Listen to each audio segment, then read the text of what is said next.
Welcome back to the Words from the Nerds podcast, where we bring you all of our lovely, nerdy topics, discussions, thoughts, and opinions on every little movie, TV show, or whatever we can find for the week.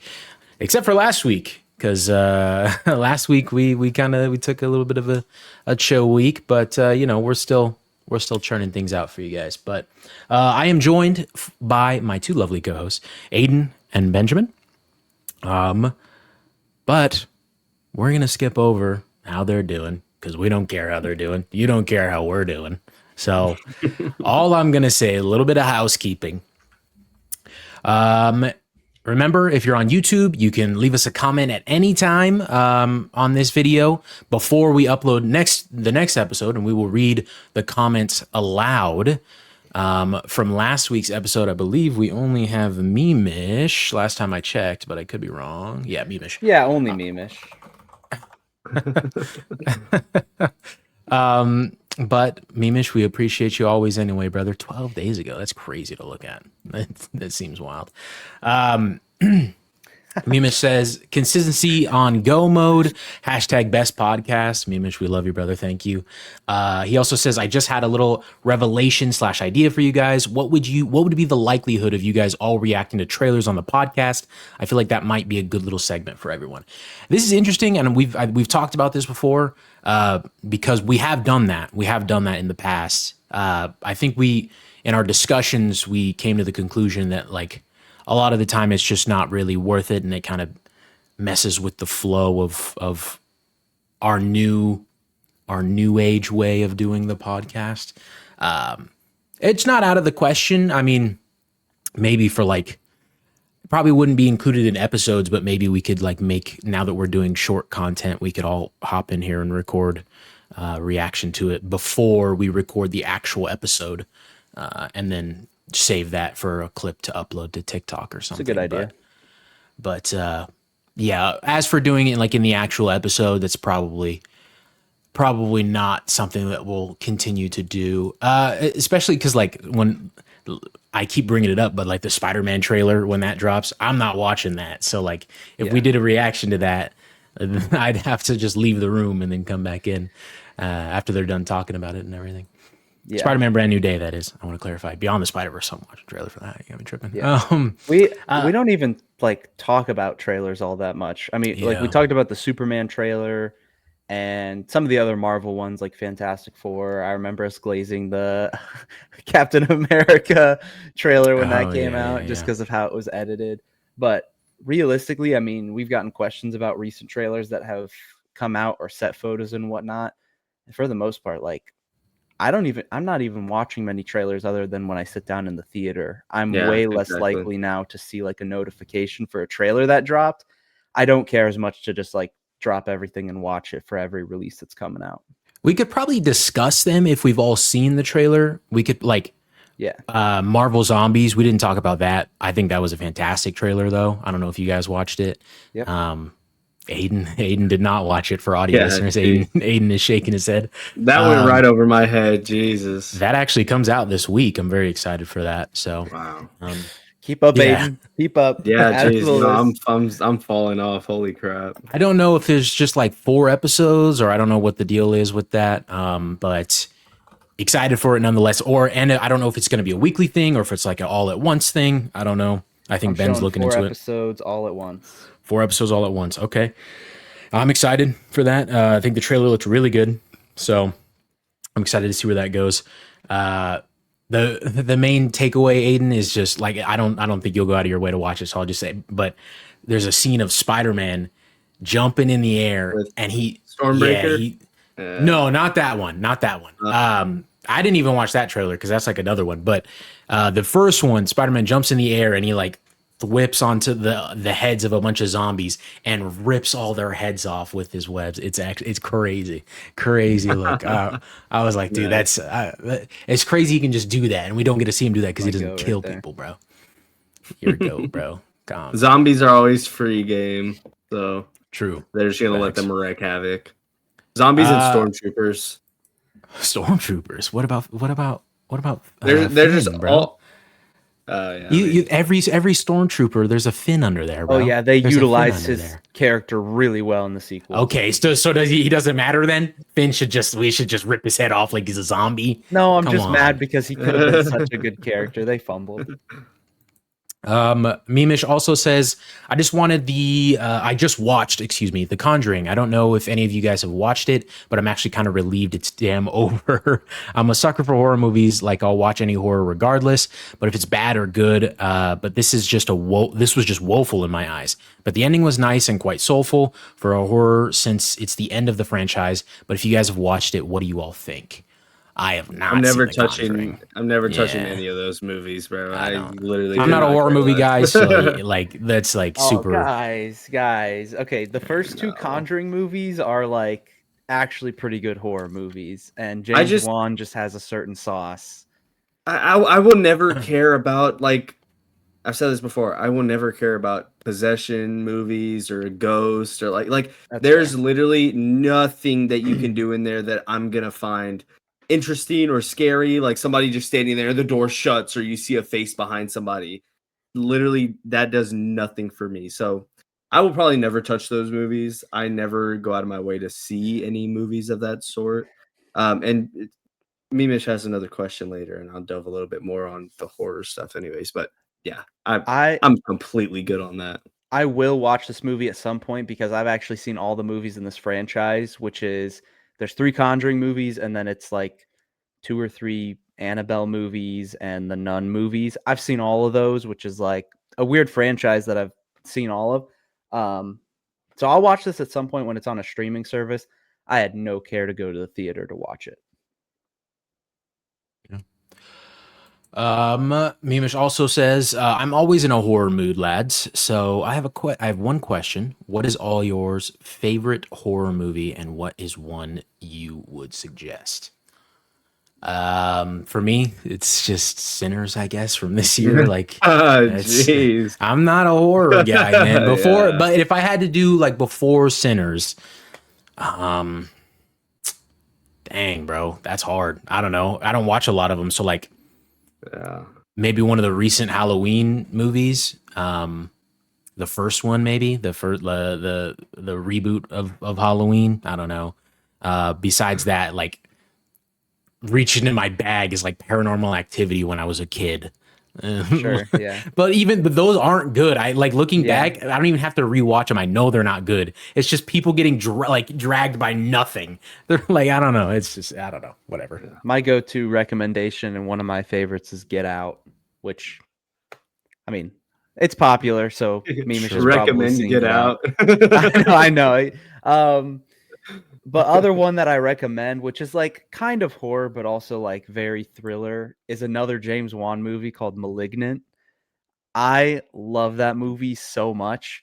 And it like there's jump scares in it, and it's like there's scary elements, but at some point it just turns into an all-out like action thriller. And I just like love that it knows what it is. It's a very silly movie, does not take itself seriously, and it's just a fun time. Some people absolutely hate it, but I bought into it. I love it. And James Wan just, I don't know. His movies, some of them suck, but a lot of them just have a certain sauce to them that I love. Yeah, I mean, I don't know. Horror is such a weird topic for me because I don't have like a definitive opinion on any like horror really. Like biopics, I can give you my favorite. I can give you recommendations all day. But like horror movies, my favorite horror movie is still and probably always will be Hereditary. You know, that is just like my favorite type of horror. Just very grounded, culty horror. I like a lot. Any type of like real life horror, which is why I love Barbarian so much. Despite the third act, which is why I love Barbarian so much. Things of that sort. So I don't really have any recommendations. I can give you Stay Aways, which is any fucking Conjuring or like Nun movie or any possession movie. Just don't waste your time with those, I guess. But yeah, in terms of recommendations, I don't have a lot. But you know what? We're getting into spooky season. We're getting into Halloween season. I might just tackle a whole lot of them and just, from now until the end of October, I'll just find like a good letterbox list and try and tackle as many horror movies as I can. And I'll come back Halloween when we do a Halloween episode, and I'll let y'all know where I was at. Yeah, I'll do that. It's like a horrible idea, man. Can't lie to you. I'll give you some recommendations, Charlie, after I watch all those to let you know which one. I've heard a lot of good things about The Thing. I think I actually have it on DVD. I don't know, Charlie. Maybe I can find one that can fit your niche. Those like old horror movies are more like thrillers. Like even the Alien franchise earlier on was much more thriller based. Yeah.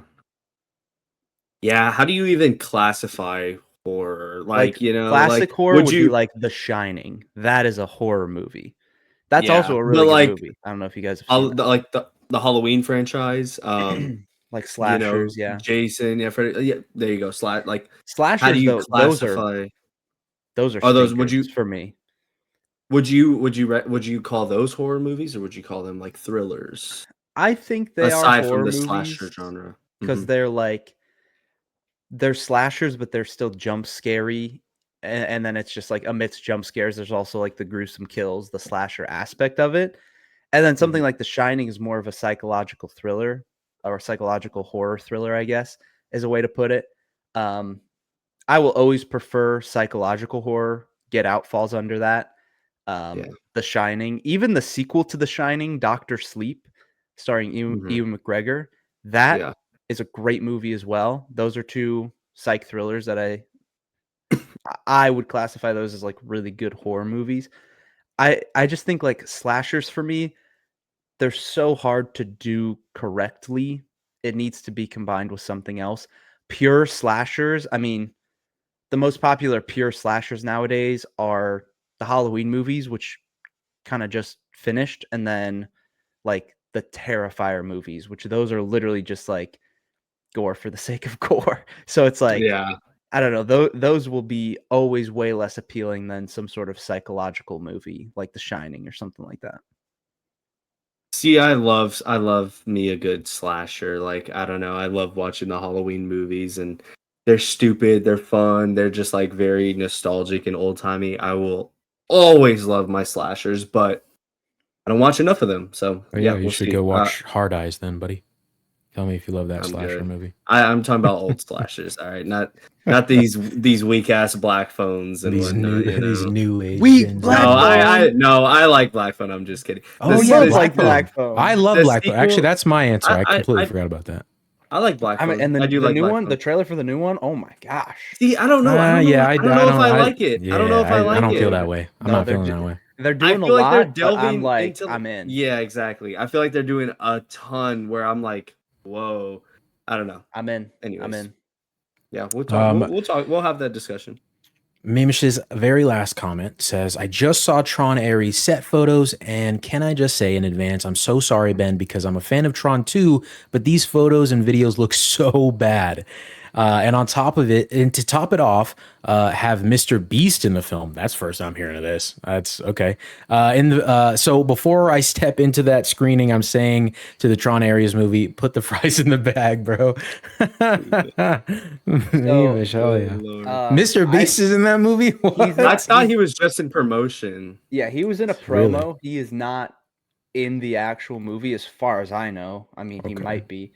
But unfortunately, I mean, this is the reality that we're living in. We are living in the reality where this movie is about to be my most disappointing movie of the year and maybe one of my most disappointing movies of all time. I am prepared for that. If I even like enjoy this in the slightest and rate it positively at all, I will be surprised. I'm ready to be devastated by this.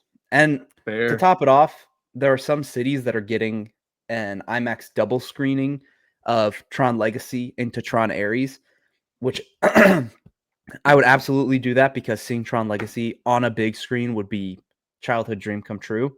Adult dream come true, I should clarify, not just childhood dream. Dream currently every single night to watch that movie on the big screen. But then I would get to see Ares right after it, and that would probably highlight how bad Tron Ares is compared to Legacy. I'm honestly shocked that they're doing a double feature back to back, because I feel like the people who will go to that mostly, maybe not mostly, but a lot of them are going to go because they want to see Legacy on the big screen.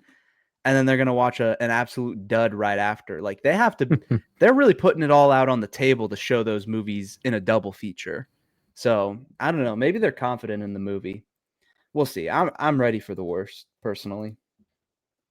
Yeah, I'm an avid, not avid, but I'm a fan of the Tron movies, specifically Tron Legacy, because I was a child when it came out as well.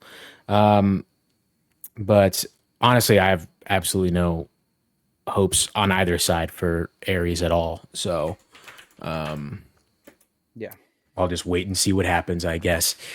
But Mimish, thank you for the comments, brother. We appreciate you always.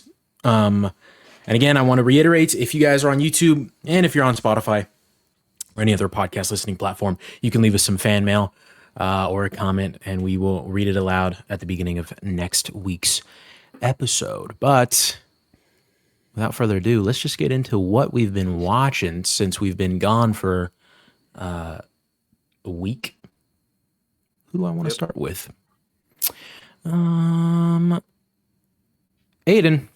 go ahead, man. Tell me what you've been up to, pal. Oh, what I've been up to. Yeah, I was gonna go see the Demon Slayer movie. I wasn't able to get caught up in time for it. I just got insanely busy, and so yeah, I've heard good things about it. It's actually doing very good in the box office, anime movie wise, and so that's really good. That's really awesome. I think it's like the biggest and best performing anime movie ever. So that's really cool. I didn't get to catch it, unfortunately, but I didn't get to catch a lot. Once we started watching The Summer I Turned Pretty, that was kind of like it. I'd get home and then I would just wait for her to get home so that we could watch The Summer I Turned Pretty. And so yeah, that ate up a lot of my time. But today I was able to go double feature The Long Walk and Howl's Moving Castle, which I've never seen before. I liked it. It was I think on rewatch I'll love it. On first watch I liked it just because it trusted me way too much to just fully understand everything that was happening in the movie. And again, that's my fault because I'm just not that smart. So there were a lot of things happening. There's a lot of concepts that are played that they play around with that I was just like, whoa, this is starting to get to be quite a bit. But I think it's definitely the only Studio Ghibli movie I've seen that has a romance plot. And so yeah, I'm a sucker for that. I loved it a lot. It was great. But yeah, so the movie was good. The movie was I had a good time with it. I liked it. And obviously I watched The Long Walk. I'm 7 episodes away from finishing Attack on Titan. I've also fallen off of that. But the last time I watched it, the batch that I watched, I got to the big plot twist, which is regarded as like one of the biggest plot twists in any TV show ever. Now, Looks like you don't agree with that sentiment. No, I agree that it's definitely huge. As far as how much I like it, that's a different story. I understand what they were trying to do, and there are days where I think about it and I'm like, that's damn good. I do like it a lot. But then there are other days I think about it and I'm like, I don't know how I feel about the choices they made. But I still stand by it's one of the greatest shows ever. I'm still having a lot of fun with it, and I still think that moment plays out really well. And if it works for you, then it's going to play out insanely well. For me, it just kind of took me off or threw me off a little bit, and then I started to think about it, and I was like, there's a lot of things that they're kind of, playing around with a little bit that I don't necessarily like, but whatever. Yeah, that show's been great. I'm finishing it up, and I finished The Summer I Turned Pretty, which I texted you all about. I don't think there's anything else I've watched. I think that's it. Boring week, but it is what it is. Benjamin, what do you got, pal? I feel like I watched a lot these last couple weeks, so I'll kind of run through it. Watched the first Camp Rock movie. Has nothing to do with the announcement of Camp Rock 3 in the works. This was pre that. Is it because we talked about it in our last episode? We talked about like childhood stuff. It was why'd you just decide to watch Camp Rock then? It genuinely was. My wife and I were like, we feel like watching something, but she goes to bed earlier than I do just because she gets up earlier for work. And she was just like, how long is Pirates of the Caribbean? And I was like, it's like 2 hours and 20 minutes. And we are like, okay, that's way too long. And so then we were just scrolling through different things. And then we saw Camp Rock, and I was just like, how long is this movie? And it was like an hour and a half. And I was like, okay, turn it on. There was nothing, like, it had nothing to do with anything else. And I mean, we had both seen it before, but it's a fun movie. I can't lie. I like the music kind of slaps. Not the best original Disney soundtrack. Fire and rain. Not even the best song. Dude, what? I mean, yeah, High School Musical is better. I agree, but that song's fire. All right, put some respect. I don't know. Yeah, I mean, I don't know. I still think Camp Rock 3 is gonna be trash, though. Just saying. Oh, I agree. Demi Lovato isn't even. Yeah, she's not even in it. She's just an executive producer. Crazy. Like, what are we? So That's dumb. wild. Yeah, so dumb. Next thing is, while I was on my Indiana trip last weekend, actually, we watched a movie just as a group. We watched The Social Network, which I had seen before. Great movie. Jesse Eisenberg is phenomenal. Something I didn't really remember thinking about the movie, though, it is some of the best movie editing I think I've ever seen. How it is cutting between the multiple different court cases that are happening and going back into the past to tell the story and fill in the gaps. Yep. Incredible stuff. Great movie. Very well made. I finished season 3 of The Bear, which I was like halfway through. So I watched like 5 episodes in these last couple of weeks. So I have completely finished season 3, haven't started season 4.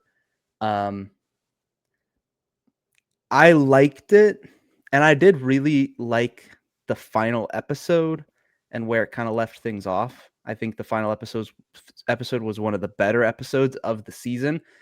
I don't think I love how the decision that they made to like have each episode focus on like one specific particular thing. I don't think that was to the benefit of the show. It needed a better balance of kind of intertwining different storytelling and character arcs and whatnot. But once it kind of fell into that rhythm, then when we got to certain episodes, I was just like, are we really about to focus on this for like 30 minutes? Like, not that I don't want to see this, but I don't want to see it and only it for the next 30 minutes of this episode type of thing. It felt like they wanted to make another Forks episode. Yes. But it was just none of them landed anywhere near as close. The closest one, I think, but even then it still wasn't great for me, was Sugar having the baby. And Tina's. Sorry, I forgot about Tina's. But Sugar having the baby with I didn't like that episode. See, no, that's what I'm saying. I didn't really enjoy it either, but that's the one I enjoyed, but I did forget about Tina. But that's one of the ones that I enjoyed the most. Was that one. Just because I loved it. It was a heart-to-heart conversation between her and her mother. So, and no, I can't say that. So the thing that's hard for me is I feel like even just restructuring the show would have made this season better if it wasn't so hyper focused almost every single episode on one particular thing. Because a lot of the like elements I feel like were there. It's just how they told them that weren't great. So I'm hoping they've adjusted a little bit more for season 4, which I will. I really want to just like stay on top of it and continue and finish it off. Obviously, it's a bit hard now that there's 2 concurrent shows as well as Marvel Zombies coming out next week and whatnot. So, but anyways, a couple little things that we'll talk about later. Of course, I watched Gen V. I watched Peacemaker, and then I watched The Long Walk, which we'll talk about, and then I also did check out Him, which just came out. I already had tickets for it because I usually buy tickets pretty far in advance. So I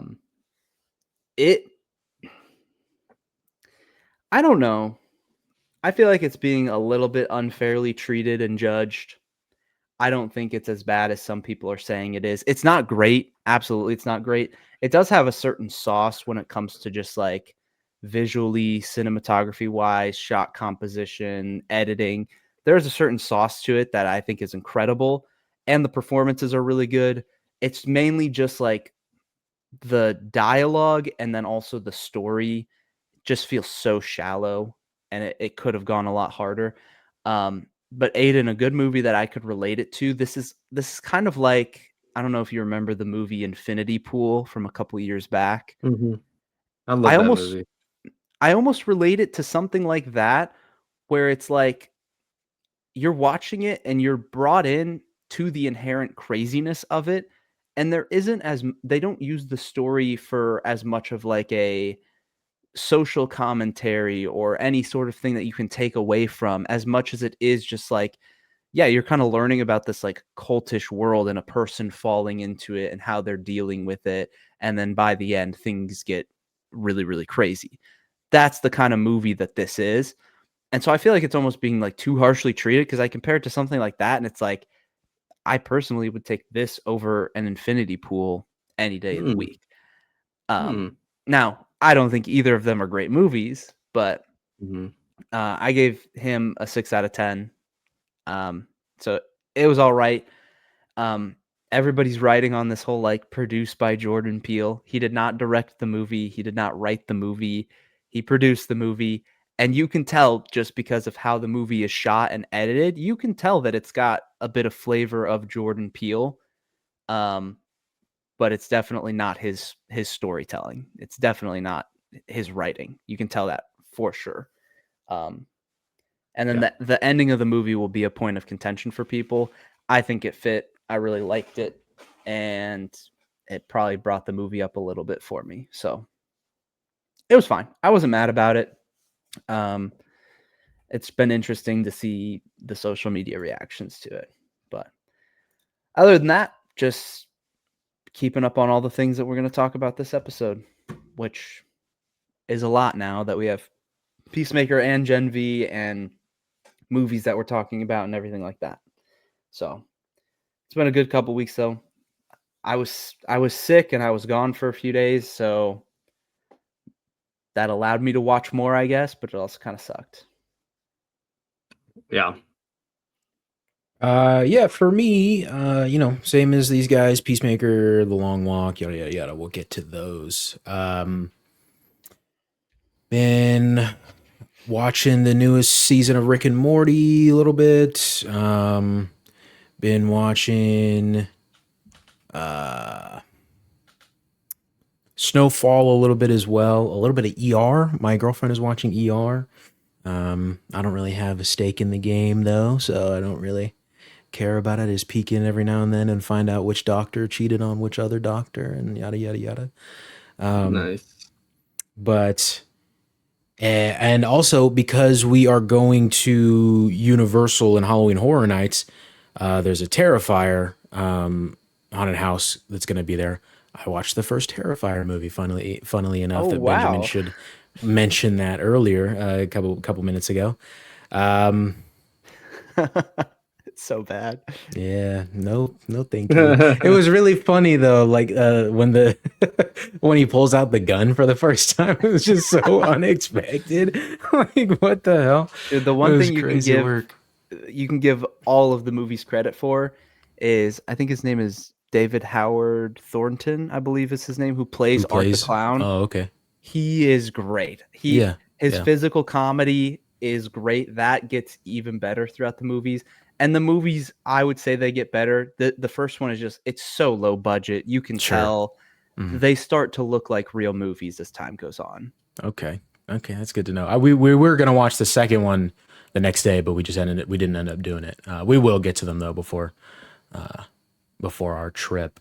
But yeah, it's quite a. There's a lot of weird like out there. It's like we were talking about The Boys kind of gory stuff before we started recording this episode, and just like the things Art does in just the first movie. I know he's gonna do even crazier stuff in the next ones, but just this first one is wild. Like he cuts off like a woman's chest and wears it, and cuts off her scalp and wears her scalp as well. Yeah. Crazy. And then I feel like I watched another movie. I think it was on Amazon, but I don't remember what it is. But yeah, that's. I don't think. I want to be watching more Snowfall. I'm not watching as much as I want to. And of course, The Summer I Turned Pretty. Got to talk about that. We will be talking about that, and hopefully Benjamin can sit and stand it for longer than 2 minutes. But yeah, good little week off. Okay. Well, first and foremost, I think we should jump into The Summer I Turned Pretty, because I don't think it'll be a super long conversation. Yeah, no, it won't. It won't. Yeah. I promise all I'm doing is going to refill my water because I'm still coughing. I will be back. Okay. Don't judge me. All right, buddy.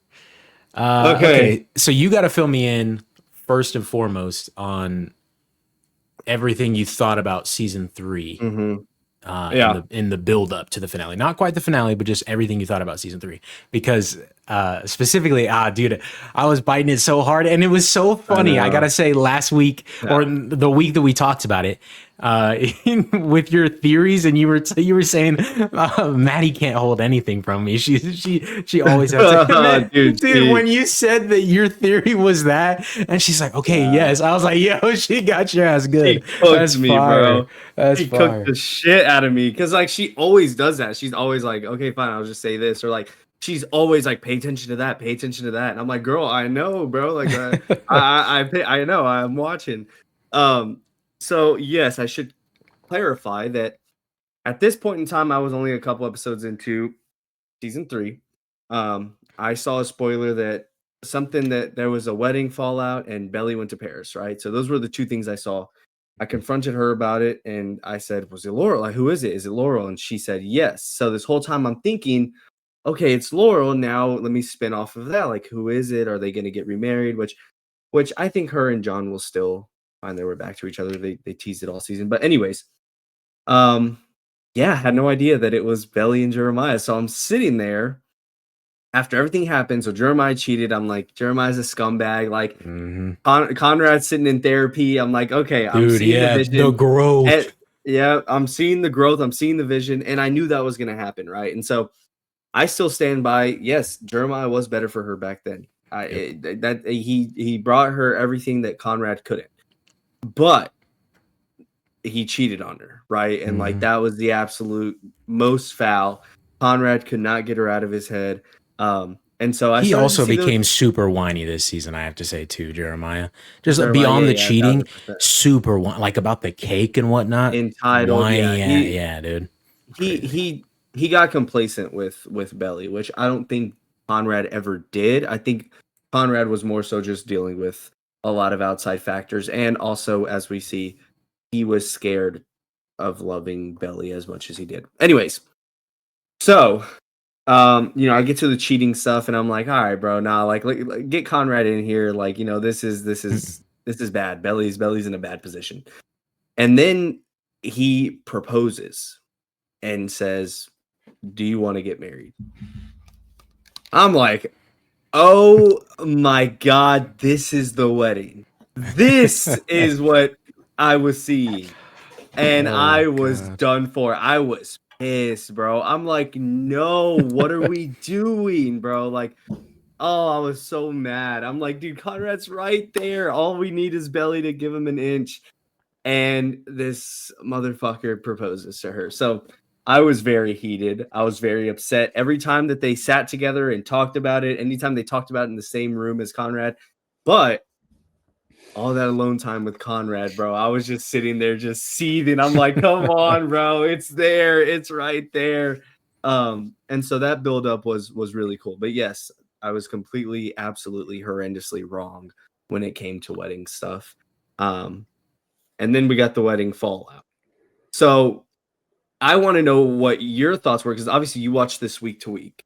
The only week to week I had to sit through was the penultimate finale, waiting a day, and then going into the finale. Oh, you just had to wait a day. Okay. Yeah. So, but the wait that looked like would have been the most excruciating was, oh my God, dude, after the wedding, and then she's sitting there at the airport, and she sees Conrad, bro, and then it just ends. Oh my God. Dude, for me with that, it was like because I didn't even know. I thought that was the end of it. I thought that was because I think that was episode 10, and every other season had like 10 episodes, and I thought that was like they were leaving it like open ended and they were wrapping it. And I was like, dude, what? That's fucking stupid. I want to know what the fuck happens. Like obviously, like she takes the step towards him, so like my mind would have just been like, okay, she goes and talks to him, they get together. But still, that would have annoyed the crap out of me. But then my girlfriend tells me no, there's still 3 more episodes. So I was like, all right. Well, yo, then the next cook. 2 were absolutely trash. I mean, that just made me so mad. I agree. And bro, so like that was such a banger finale. Like that was such an amazing moment. Just seeing her look at Conrad, see that Conrad's there. Like when that happens, I'm like, oh, and then it ends, and I look at that, I'm like, yo, what? Like, bro, what are we doing? Obviously, what followed wasn't like super great. I absolutely hated Benito. I hated it. I hated Belly. I think Belly was so in the wrong, and I know you can agree with that. You told the time too. I mean, I've thought Belly's in the wrong for a long time in this show. Oh, but yeah, especially in the last 3 episodes, and also the timeline of events felt really weird to me, like it not very well explained. Like in the penultimate episode, we see Conrad flying to Belly, and then at that same time, Benito's asking her if she wants to go to Mexico to meet his family with him. So then you imagine that those are like this happening at the same time, but then they tell you in the finale that Benito asked her that like a month ago or 3 months ago or something like that. So there was a cool like little they hid the time jumps a lot, which up to you if you like them or not, but they hid the time jumps to where Benito's sitting there and he asks her, he's like, why don't you come see my grandma with me? Why don't you come visit? Right. And then she goes and gets a haircut or gets ready to get a haircut. She's sitting down to get her haircut and they say, oh, your big birthday, like, or what are you doing for your big birthday weekend? Well, her birthday's in June. Yeah. And so she sits there because me and Maddie were talking about it, and I'm like, oh my God, Conrad's like he switches his flight, right? And they do the whole like sign of the times with Harry Styles. Like I was up, right? But she sits there and she's like, I'm ready for something new. And so she tells her, she was like, bro, there's been a time jump, and she's saying that she's ready for something new. She's cutting her hair. It's her birthday weekend. Her and Benito broke up. But yeah, like, that's what. But then he pulls up. They're riding the same moped together. Well, that's the thing. Like I got off that penultimate, the end of the penultimate, and I was like, oh my God, okay, so she's like, I don't know. I'm reading into, are you ready for something new? Conrad's coming to see her. We know there's been a time jump. There's a good chance that she's not with Benito, right? So then I go into the next episode, and Conrad sees her. They kiss on the cheek. And I tell Maddie, I'm like, they kissed on the cheek, bro. They didn't do anything else. There's no way that they're still together. We know there's been a time jump. We know there's a possibility that she could be dating Benito. And Conrad goes, and she's like, Conrad, I've moved on, right? But they only kissed on the cheek. They didn't do anything. He also had his hand on her waist, though. He had his hand on her waist in a way that I didn't like. Yeah, I agree with that. But then he left. He didn't walk. And so I'm telling her this. I'm like, he just kissed her on the cheek and he just left. He didn't go to her apartment with her. Like they're not moved in together. Like I was like, there's still hope. And then, but she starts to treat Conrad a little shitty, right? She's like, yeah, I guess I can have time for you. Like, yeah, this is fine. So then I'm like, damn, are they together? Like I'm going through it, right? And then they sit down at the scene and, or no, she walks in and introduces Conrad to everyone. And her friend says, oh, you move fast. And I was like, there it is, bro. They're not together. They're not together. There is hope. Like there is hope there. So I like the way that they structured most of that. Did it feel rushed? Was it a little all over the place? Yes. I think those 2 episodes were definitely a little lackluster, but the big moment, which I have been, I didn't drive this home to her, but I felt this a lot. Where I said Belly has to be the one to chase him. This whole entire show, this whole entire season, we've seen Conrad chase her. We've seen Conrad express himself. She's shut him down. She's been closed off. we need to see Belly chase him, right? So they're making out, they're having sex. It's like the hottest scene in the history of this show, right? They finally let them be sexy, right? And so, but even still, then I'm like, oh, bro, I don't know. Like, I'm not getting good feelings about this. Like, she's asking too many questions. Really? Like, Even I was, but in the interim, like when they're on their way, like they're making out on the way home to her apartment, like you're feeling like you were feeling I was still some type of feeling way weird about because it. Okay. even up to that moment, she's still like, like she's not giving him solid answers. She's not giving him what she wants. It feels more like oh, this old dude came to visit me. Yeah, let's hook up. Not like oh, the love of my life came back, right? And so I'm still feeling a little bit weary about it. I'm like, I don't have a good feeling. And then the way she starts acting when they're laying down together, and she like her face is dropping. She goes to use the restroom, and I didn't check the timing on there because Maddie had watched it before me. So she's watching me watch it for the first time. She told me the episode was good. I was like, there's three things that can happen here. Belly chooses herself and Conrad leaves, right? They just miraculously, after hooking up, like while they're hooking up, I'm thinking of this stuff. Miraculously, they're together. She chooses him. Cool.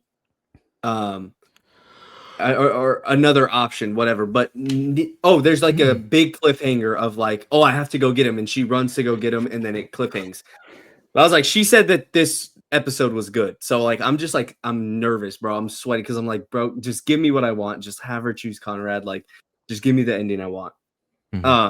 And then she starts acting weird, right? And so I'm like, man, like it's not looking good. It's not Well, good. and in fairness, he said a weird, like, I think he said something about like, well, now you won't have to worry about that ever again. Like he implied that they were gonna be together. Forever. Yeah, you're stuck with, yeah.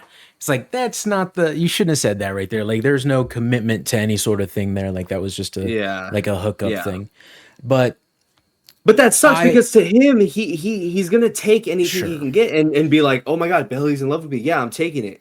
And then he jumps the gun on that, and she's like, what do you think this is? Like, yeah, and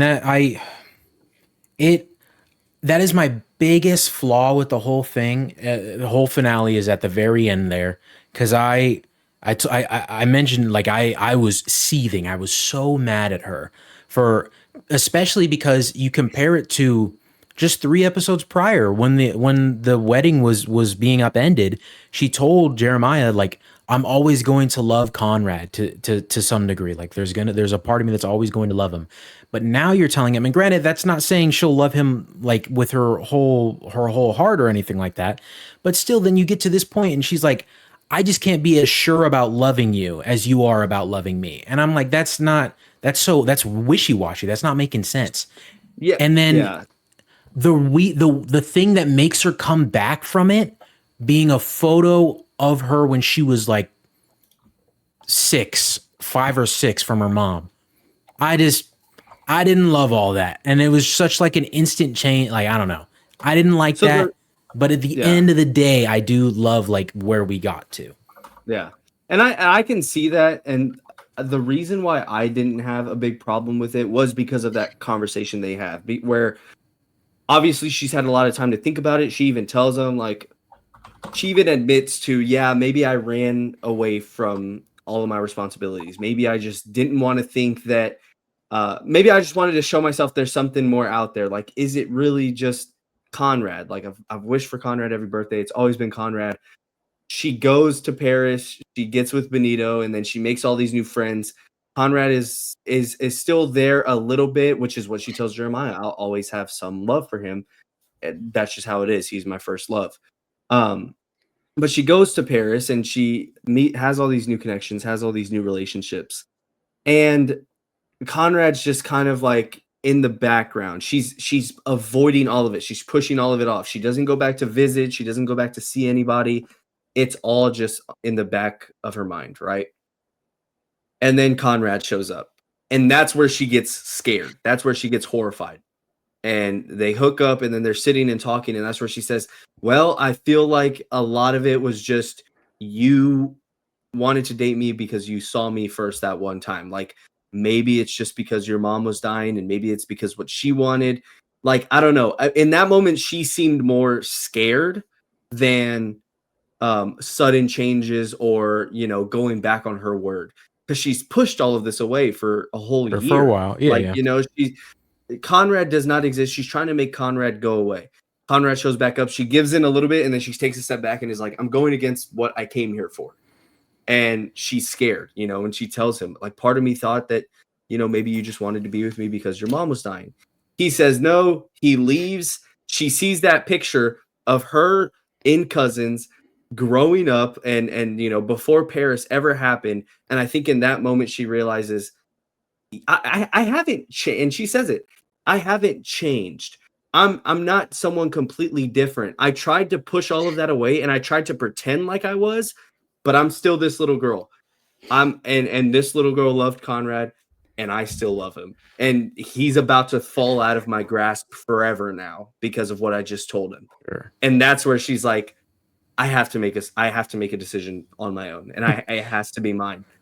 And that's why I don't have as much of an issue with it.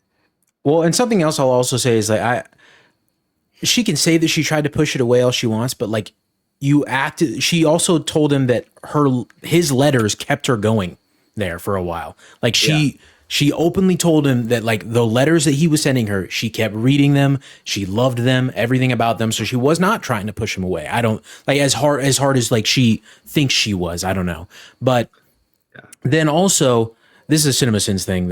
Really doesn't matter. But I said it while it was happening. Like, as she's running after him, you could have just texted, "Hey, stop!" like, "Hey, stop! Hold up, real quick." Bro, it's like, dramatic.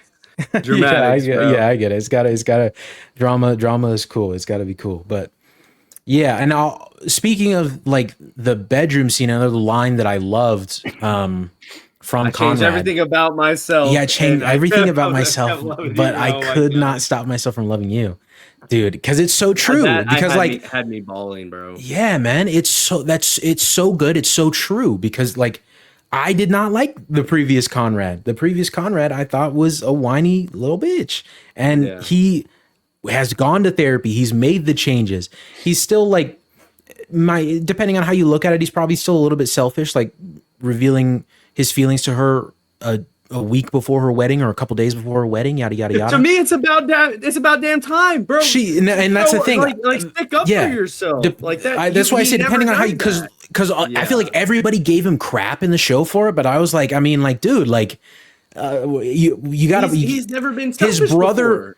Yeah, he just found out how his brother is treating her, literally cheating on her. Like, I don't know. I don't know. Crazy word. Maybe now I'm a Conrad sympathizer, but yeah, I mean, overall, I enjoyed it.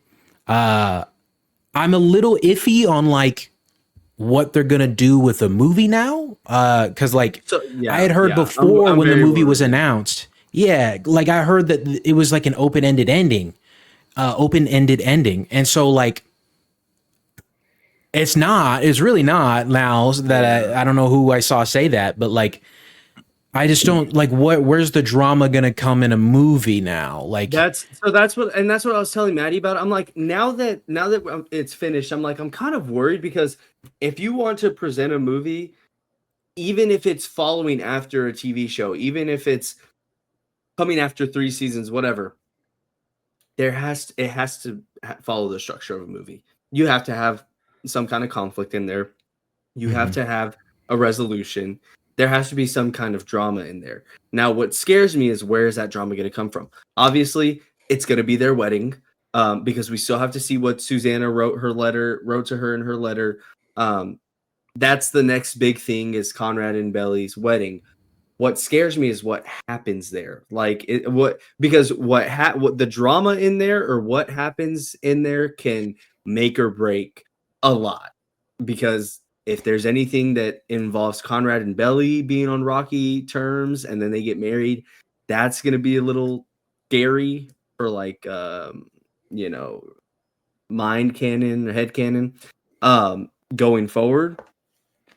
So I'm a little bit worried. I feel like obviously it's going to be a wedding, but what drama happens there? Like what what conflict arises, and how is that going to affect how we see the show or how the show has been.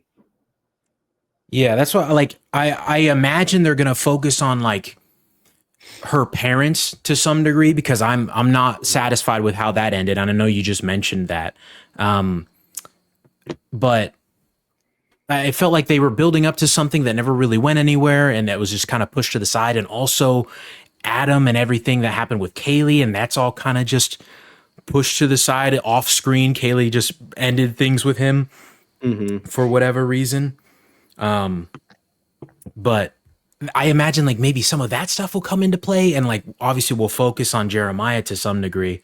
But I don't know. I struggle with like seeing some people have theorized like there's going to be that what happens in the credits. It's going to be like a focus on Christmas specifically, like a not a prequel story, because technically that's just something that we hadn't seen. So it's not a prequel story. It comes after they get together, and then maybe their life in Paris, even though we kind of got like a snippet of that in this episode. But I don't know. I'm excited to see where it goes, but yeah, I agree. I'm worried by it for sure.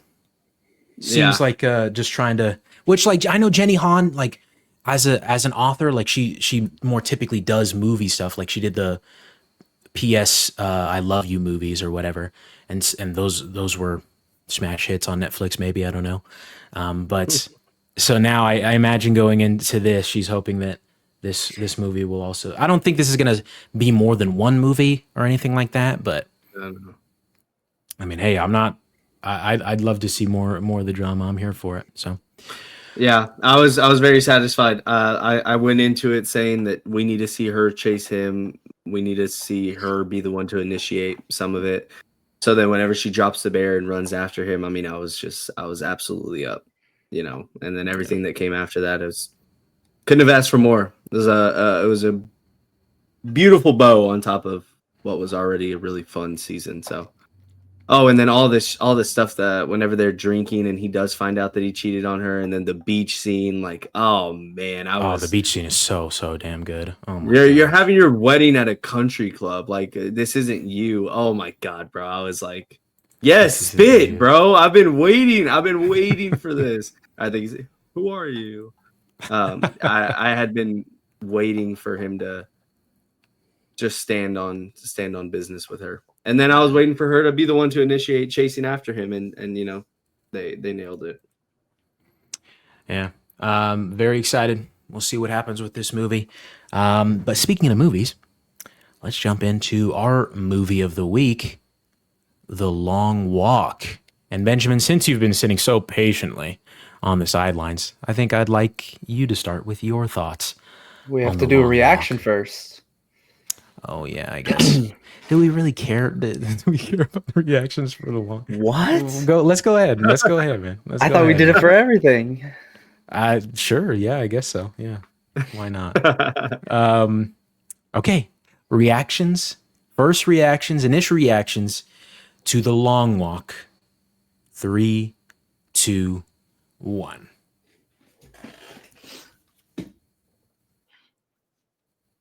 Damn, you little crybaby, huh? You a little crybaby in that theater? Little crybaby? The hell is this reaction? No, that was. I mean, I don't. For audience members who don't know me, I am I cry more than Ben at things. So like, let's just get that clear, okay? Mm-hmm. So this one, it was warranted. This film, I will say. Benjamin, go ahead. This is the most I've cried in a movie in as long as I can remember. Oh, really? Wow! I'm being straight up honest. I still am trying to think about it and dive deeper into my emotions and my soul and whatever to try and figure out why that would be the case. But my gosh, I love this movie. I love this movie. I'll start off with my biggest complaint, and I want to get your guys' take on it, because I think we'll agree on a lot of the things that we like about this movie. My biggest complaint is the very end, and we don't need to get into specifics yet about it. The movie sets up very clearly this journey that our main character, Raymond Garrity, is on, and then the relationship that he builds with Peter throughout the movie, and what Ray is learning and the character growth that he's going through and what this journey puts him through mentally. And so like that is such a huge buildup. And then you get to the end and you have Ray making the choices that he does based on the growth that he's gone through. And then Peter as well and the choices that he makes. To me, I was like, that shouldn't add up. Like I 1000% agree with you. Mm-hmm. If the ending was different, this would be a top 3 movie of the year for me. That's crazy. Genuinely, like up to the very end, I was like, this is so good in my opinion. But that that held it back a little bit for me. I still give it an 8 out of 10 personally, but the ending, I'm serious. It's just crazy to me that I don't know. I was expecting after all that for you to be like a 9 or something, and then you're just like, I'm like, ending it drops 2 whole points for you, or is there other things throughout the movie that you? It would have been a 9. I don't. Okay. Like I just said, it would have been top 3 of the year, right? I don't have any 10s this year. I have like four 9s or something. What's your 3 right now? F1, Superman, Weapons. Right.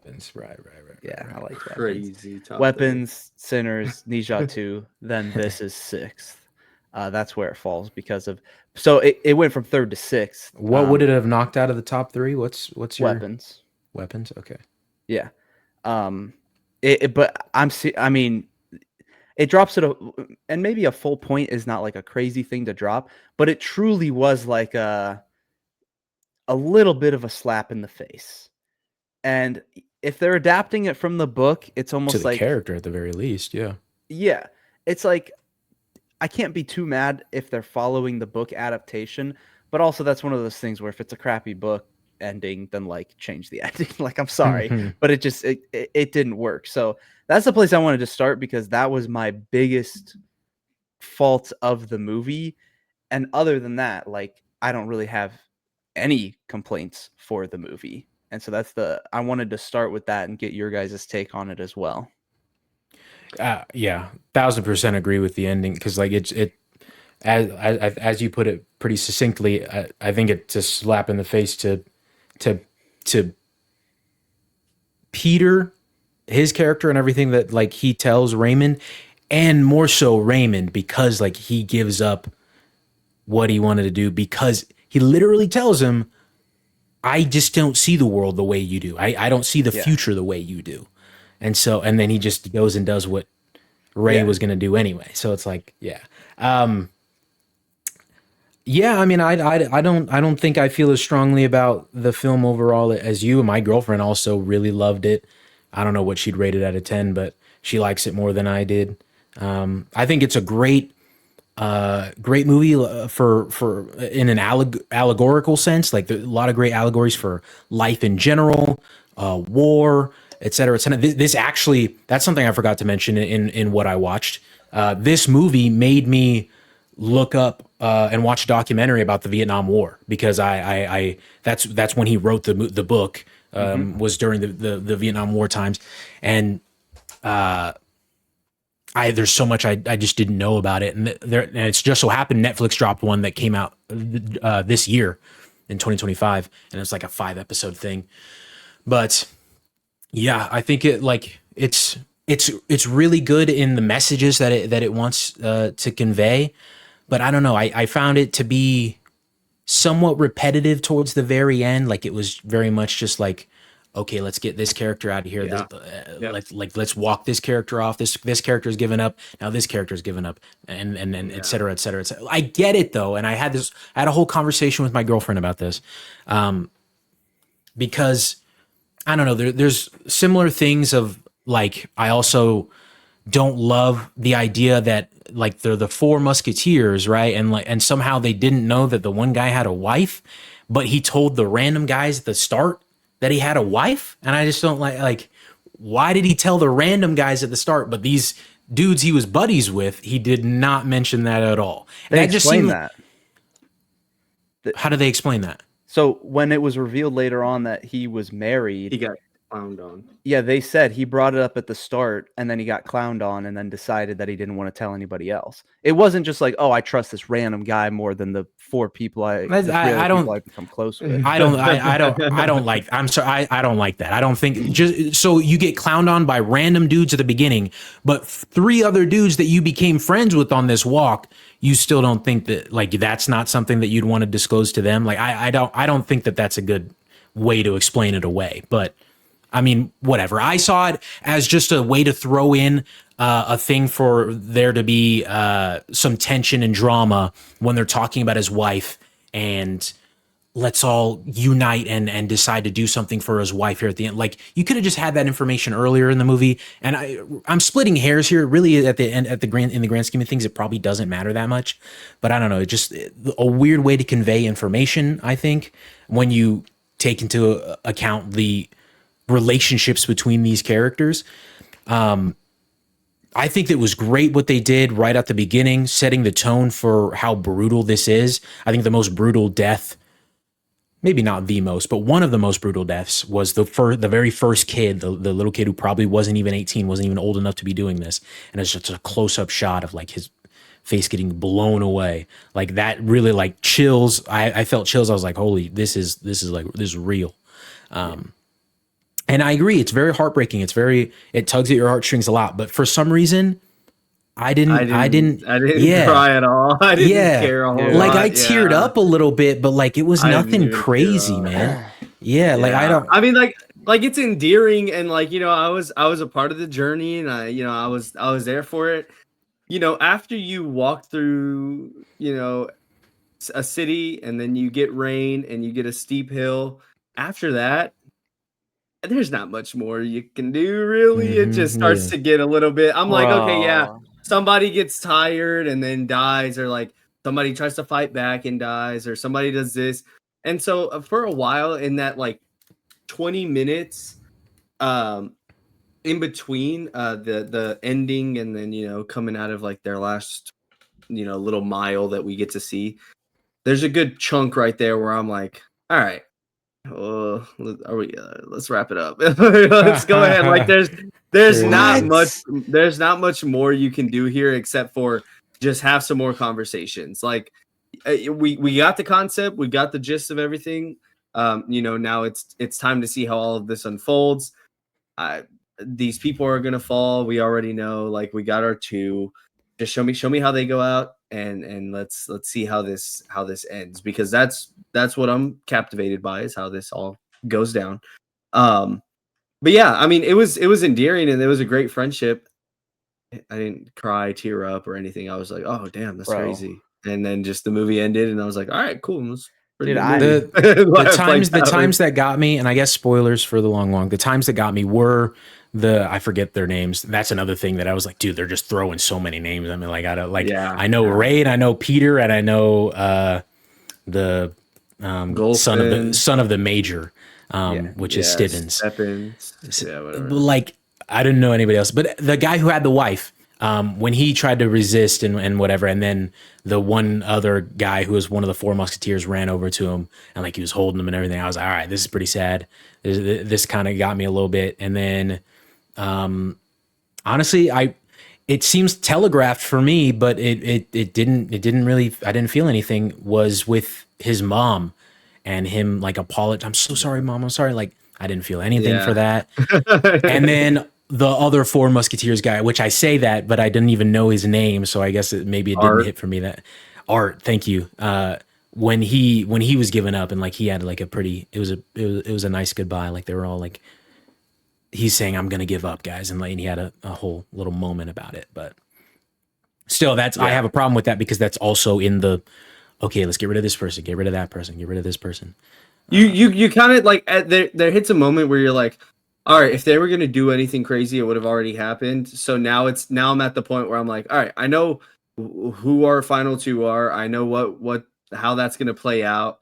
Like, let's just get there. Like, I don't know. It just, after him hugging his mom, like, nothing happened there and they got their big conversation out of the way, I was like, all right, we can speed up these last couple ones. Like there's not really, I don't know. I didn't really care for anybody that died. And maybe that's part of like, all right, we got this long walk and there's no finish line and you either die or you are the last one standing. So then whenever we get to like there's 7 people left, I'm like, all right, well, I know it's going to be one of them two. All these other people are going to die. There's no reason for me to be attached to any of these characters. Like, oh, cool, they have a sad goodbye. Whatever. I know this is going to happen. I know there is no way that this person is going to win because it has to be one of these two. So then I just didn't really care a whole lot. I was like, oh, that's sad. That's tough, but nothing to make me cry or be like, oh God, what like a damn, what a good goodbye. Like I'm tearing up. Like I was just like, oh damn, that sucks. But yeah, I did also love. Sorry to interrupt you, but I just want to say, like, maybe this, if you weren't remembering this one, or these two, but the David Johnson monologue scenes where he's telling Ray to choose love and everything like that at first, and then when he has his whole backstory, he's telling Ray his whole backstory about when he was a kid and everything. David Johnson, best performance in the entire film, I think. Fantastic, absolutely. He was spectacular.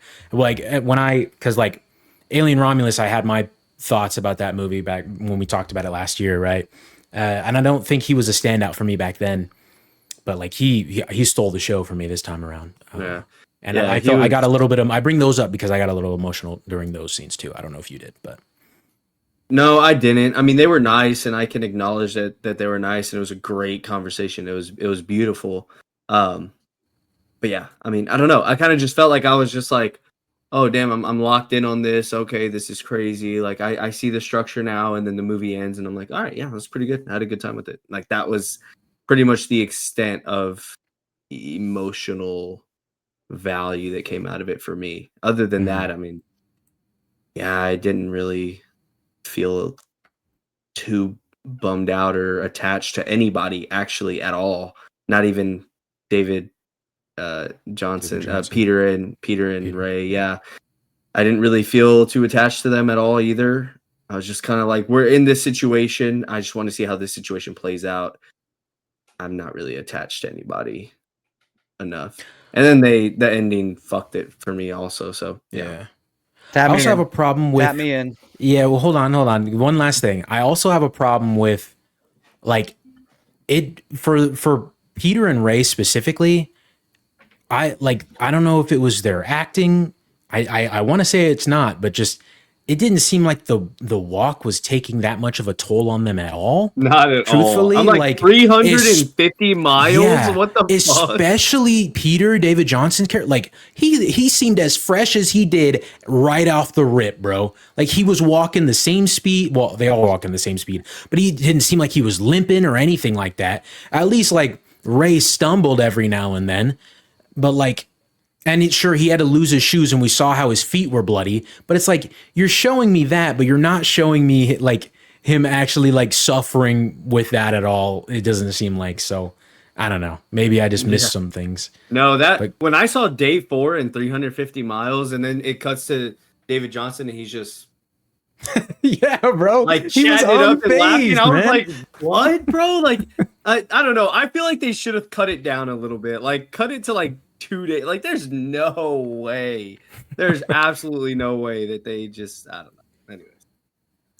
Anyways. Go ahead, Benjamin. Oh, where to even start? I'll let you guys yap for too long. Criticizing my goat right here. I mean, I agree with some of the things you guys said about like the realisticness, the grittiness of how the movie started off and presented the journey. Absolutely, that was there. Even just, the reality of what happens when somebody has to poop. What does that look like? And how does that affect things? And the brutality of some of the kills, which there's little CinemaSins things that you could point out as well. Like the guy that got his legs ran over by tank treads, but then there like was never a tank any other time along their walk throughout the movie. Like it was just like actual vehicles with just trucks with wheels. So you could point out little things like that, whatever. For me, this movie was engaging from start to finish. There was never a lull. I don't know if I was just fully bought into the journey, but there was something about there was always this inevitability of every time that we're with our characters, we're building up to the next time that somebody's going to die. That is always going to be the case with this movie because that's how the movie presents itself. You start with 50, you're going to lose people. That's what it is. But there was something about the conversations and the bonds that were built in those in-between moments while we get to the next death. To me, that made it so engaging every single time that, like, even when we were down to 7, there was never a place where it felt like there was a lull because of the conversations that were happening between Ray and Peter and even some of the other characters being brought in and whatnot. And could you argue that some of it was for cheap emotions, like finding out that the guy was the son of the corporal? Sure, that was kind of a late in the game thing that was just thrown in there right at the very moment where he was about to be killed, whatever. That could be seen as cheap emotional moments. But I would say that like everything really surrounded Peter and Ray, and for me, like elevated Peter and Ray to being like, the strongest bond and the biggest growth throughout the movie, and they really were the focus of the journey. And I enjoyed seeing that literally from start to finish. I think that this movie is the perfect length, and it actually impressed me because not a lot of movies are able to be like, here is our concept, and then that is almost the whole movie is just the journey. There's like 2 flashback scenes that are only a couple minutes each. Other than that, it is just the journey the entire time. There's no other side storylines. There's nothing else happening. That, like, to be able to tell a story so succinctly like it did is impressive. And to me, it kept it engaging the entire time. And then I got to talk about the emotions. That I think there was something about the inevitability that eventually there could only be one winner that actually like made me care even more about things, and the anticipation that it was going to happen. And I didn't have emotions for like some of the characters earlier on. I mean, there was still kind of this like, oh my gosh, this is brutal type of moment. But I think it was, I don't remember if it was for Art or if it was for Hank, but one of those I like, was tearing up a little bit. Might have been for Hank. Um, Which one's and Hank? Hank was the other one in the Four Four Musketeers. Musketeers. He was the first one to die. I believe so. Okay, the one with the wife. No, that's No. Wilson. Hank played by Ben Wang, who was just in the new Karate Kid movie. Yeah, he's the one. Yeah. He's yeah. He had the wife. Yeah. Oh. So it was one of I think he went first, and he was the first one that I like teared up for, and then Art was tearing up. I was tearing up a little bit more, and then like from that moment on, then when he sees his mother, that like didn't get me any extra, but it more so like once we got to that point, in my brain I started thinking of the inevitability of like someone's got to go. And then like when the crowd was there, I was like, I knew that something was going to happen in that moment. And so I started tearing up just like at the thought of one of them is gonna die. And that like inherently, because of the journey that we were on, I already was getting emotional because of that. And then the way that they set it up really is what hit it home for me, which is, Peter sticking behind, and then Ray comes back and he says, walk with me a little longer. And that already, like, I'm like, okay, they're both at 2 warnings, they're both together. They're at the same level, but he says, walk with me a little longer. So at that point, like, I know something's about to give, but it's a question of how is that going to look? Who's going to do what ultimately is going to happen? And so like that inherent, like I was getting emotional because of that. And the moment that Ray stopped, like That was a good like, moment. Yeah. That was when like full on tears. And I legitimately sitting in the theater, like it made me so emotional that I like hit the side of my chair Like I knew the moment was coming, but I was like, dang it. Like we had to get here, but I was genuinely upset. And like when I tear up in movies, like I'm still listening. I'll be right back. it is rare that I get like a full on cry in a movie or a TV show. More often I just tear up. This was to the like I could feel the tears running down my cheek and like actually on my shirt. Like I don't know. I don't know how else to explain it. That I cared about these characters. I cared about this journey. And even though it was an inevitability, that didn't belittle any of the deaths for the last like 4 or 5 characters that we spent the longest with. It actually enhanced it, because I knew that the journey was coming to an end. That worked for me. That was the movie for me, and that worked perfectly. I'm serious when I say that, like, in recent memory, I do not know the last time that I cried this much in a movie. It might like That's the thing. I don't remember you ever talking about crying. The last time in a theater I remember crying was for The Fabelmans a couple years back. Which again, like I don't remember specifically. That's also a crazy one to be like crying over. I don't know. I don't know. But it's just cool. It really just the bond and this journey. It just got me. I don't know. Like, yeah, it really did. I seriously like it, and that is why it would have. I mean, it still is one of, it's in the top 10 for the year, and it probably will stay there just because, there's not too many months left for movies to fill in those slots. But I think we're coming up on some of the biggest run of movies for the rest of the year. We got some bangers. I think we got some bangers. But it would have been, even higher if it wasn't for the ending.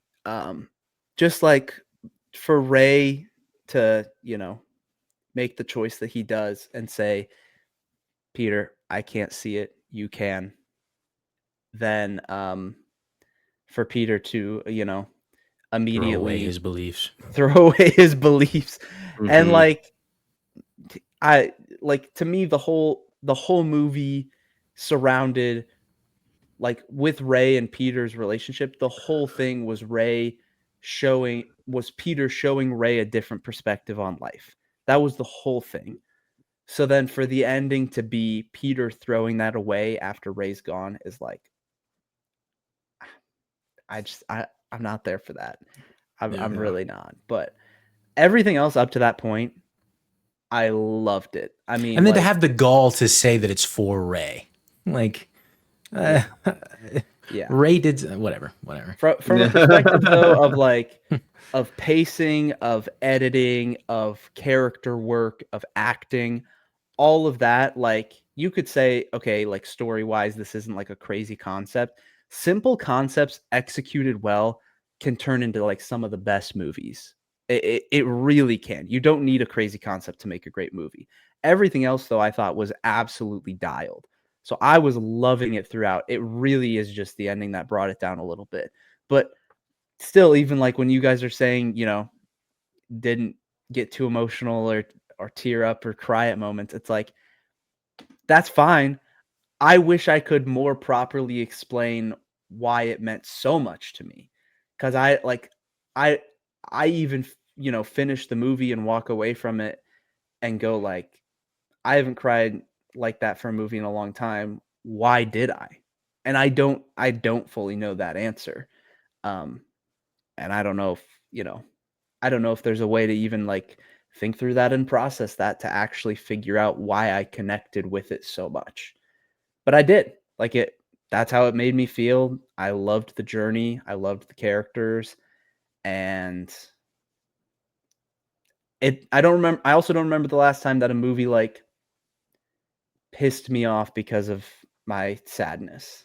Like, in that moment where I'm legitimately like, dang it. Like, I knew it had to happen, but I hate it.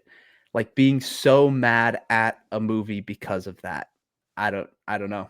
So for me, like So, it just has to be rated highly, which some things are weird, man. I don't know. Like, not to bring up other movies. Like, I still have a couple things to say about this one, but like, as far as theater, like hardcore crying goes, like I cried during The Whale. I don't even like the movie that much, but I cried during The Whale. Like, I don't know if it's just the way that he was treated. Like, I don't know.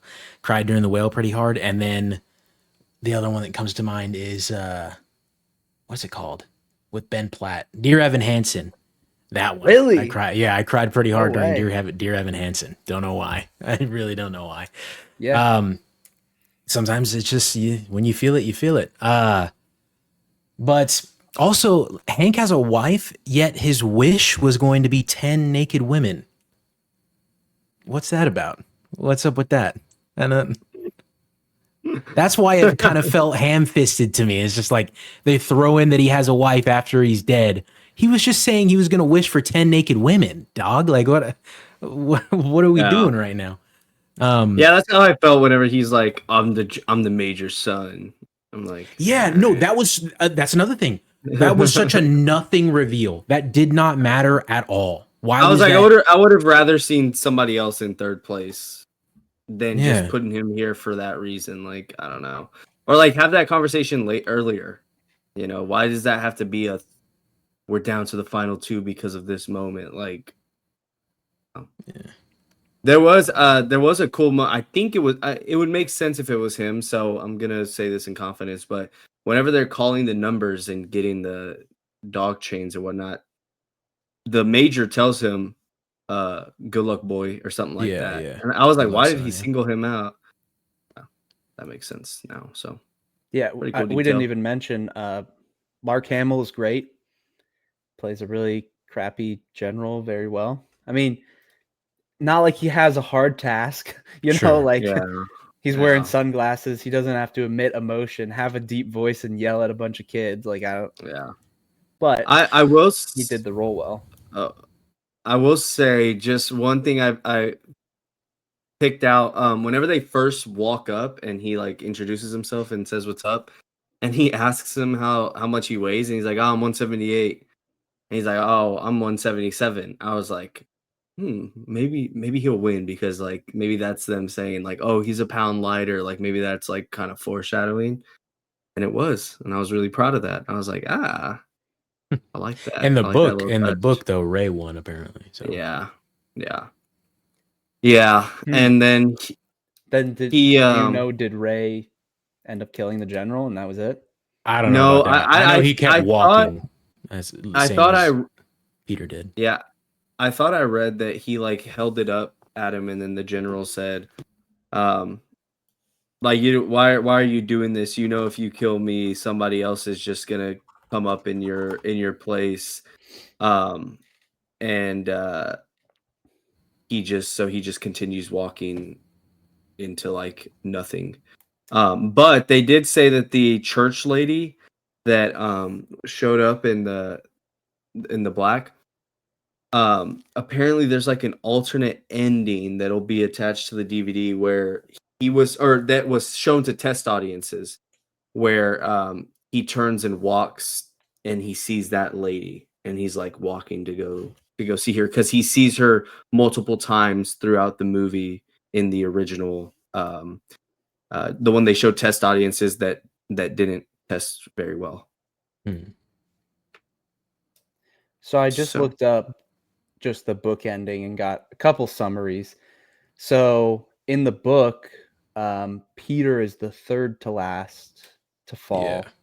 And then Stibbins is second. Stibbins, who just collapses from exhaustion, and then Garrity is no longer processing the situation or celebrating his win. Instead, he is in a state of bewildered apathy, his mind broken by the extreme physical and psychological ordeal. He does not stop, but instead continues walking, muttering, "There was still so far left to walk." That seems more like a Stephen King ending. Yeah, I was getting it confused with the original story that they showed test audiences, that is where he holds the gun up and he says, if you kill me, somebody else will just take my spot. And then he turns and walks and he sees, which it's still Peter in the original movie that they showed test audiences. It's still Peter that wins. And then he turns and walks and he sees the lady dressed in black and kind of just walks into her after seeing her multiple times throughout the movie. Yeah. I also wanted to talk about the warning system real quick because Ben mentioned it. And I don't know, I guess I get the purpose of it, but as it pertains to not just the main characters of Ray and Peter, but the main characters of the Four Musketeers or Stibbons, et cetera, it just sort of fell into like being an arbitrary rule that the contest had to me, because I'm not tracking the hours in which, as a viewer, I'm not tracking the hours in which they have gained a warning back or not. So it's great in the sense of when someone's limping, someone's falling behind, who's not part of the main group of people that we've come to know, like, oh my gosh, they're on their second warning, they're on their third warning, they're about to get shot. Like, it ramps up the intensity and the tension for that. But when it comes to these characters, the characters we've been following, it felt like I'll hear them get to like the third one, but then it'll cut to, like, let's say they get to their third warning on mile 230, and then it'll cut to mile, I don't know, 250, and then they have their warnings are reset. Obviously, you can guesstimate how long it takes to walk a mile and everything like that, but I'm not doing that while I'm watching the movie. So it kind of just falls to the wayside as like I don't know why they include that thing of like every hour that you walk, you'll lose a warning and then it'll restart it, when it didn't seem like it really mattered when it came to the main core group of characters. It just seems that's why I say it seems arbitrary, but maybe that's splitting hairs, kind of nitpicky. But I mean, how else could they have done it, I guess, is my question. Just what I'm saying. I don't know that you needed to. Like, if you lose pace, you get one chance to get back on pace, and if not, you get shot. That's what I'm saying. I just don't think that it added some tension when it came to not the core group of characters, but just other people that it sounds maybe bad, but cannon fodder that we know are going to die. I don't know. I think a lot more people would fall if there was like a less lenient warning system. Like, 1 hour you need to tie your shoe, the next hour you need to poop. Like, what are you supposed to do? Sure. Like, I feel like because a way you could view it is the 3 warning system gave you, like, if you were at a standstill, you got a total of 30 seconds before you have to get back up to pace. Now, if you only use 10 of them, then you still have warnings left over. But if you use all 30 for whatever reason, and then you get back up to pace, well, now you have to worry about not having anything happen for 3 more hours. To me, that, like, I don't have any issues with the system. I agree that, like, is there some almost forced tension when you have our main character get to their second warning? Sure, I could see that happening. I could see people viewing it that way. Did it really bother me? No, not really. Honestly, a thing that bothered me, I don't even want to say it bothered me, but a thing that I felt was more underutilized was the rule about if you step off the path, then you're gone immediately. I absolutely thought that what was his name? The guy that was kind of crazy. The guy that killed somebody accidentally and then, was kind of threatening the main group for a little bit. I absolutely thought he was going to try to, like, shove somebody off the path and then he was going to get pushed off. Yeah, because he literally said to Peter, I got plans for you. And then nothing ever came of that. Yeah. So that was one of the things where it's like, that rule seemed, I mean, there was the one guy who tried to run off into like a store and then get shot right away. Other than that, nobody just like fell off the path or walked off the path at all. So that to me was like, if that is a rule that I would more so say was like not very well thought up or well utilized in comparison to, the couple main rules of the story that were guiding the plot. To me, that was like when that was set up, I was kind of like, okay, this is going to be relevant. Something's going to happen. Somebody's going to get pushed off or something like that. Yeah. Also, I don't know, like with the Native American character, I don't know his name, but he was very much like anti just the entire contest and against every soldier there and everybody watching and that kind of thing. I don't know if it was just because we didn't spend enough time with him or what it was about it, but just I find it strange that he would walk so long and then make a move. Like, why not just do that at any point during the, like, early on? I don't know. Like, did he think he was going to win? And then, because it seems, but then, like, he gave up when there was, 5 of them left? And so, I guess if he was fatigued and tired and he knew he couldn't walk anymore, but. Probably just pissed. I mean, like, it's probably one of those things where, like, he would do something if he could, but you're not really in a position to do much when you're first starting off. So it might have been like more than Hank. Yeah, but it might have been like a buildup of annoyance after being on the journey and just being fed up with it and just like, I'm going out, but I'm gonna do what I can in my current position. I don't know.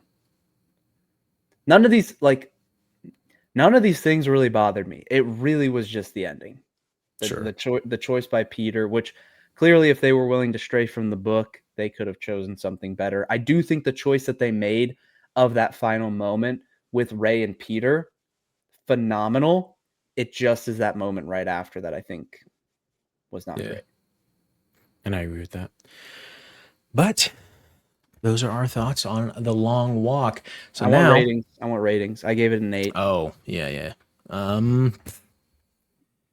know. I think I'll give it a 7. I enjoyed it.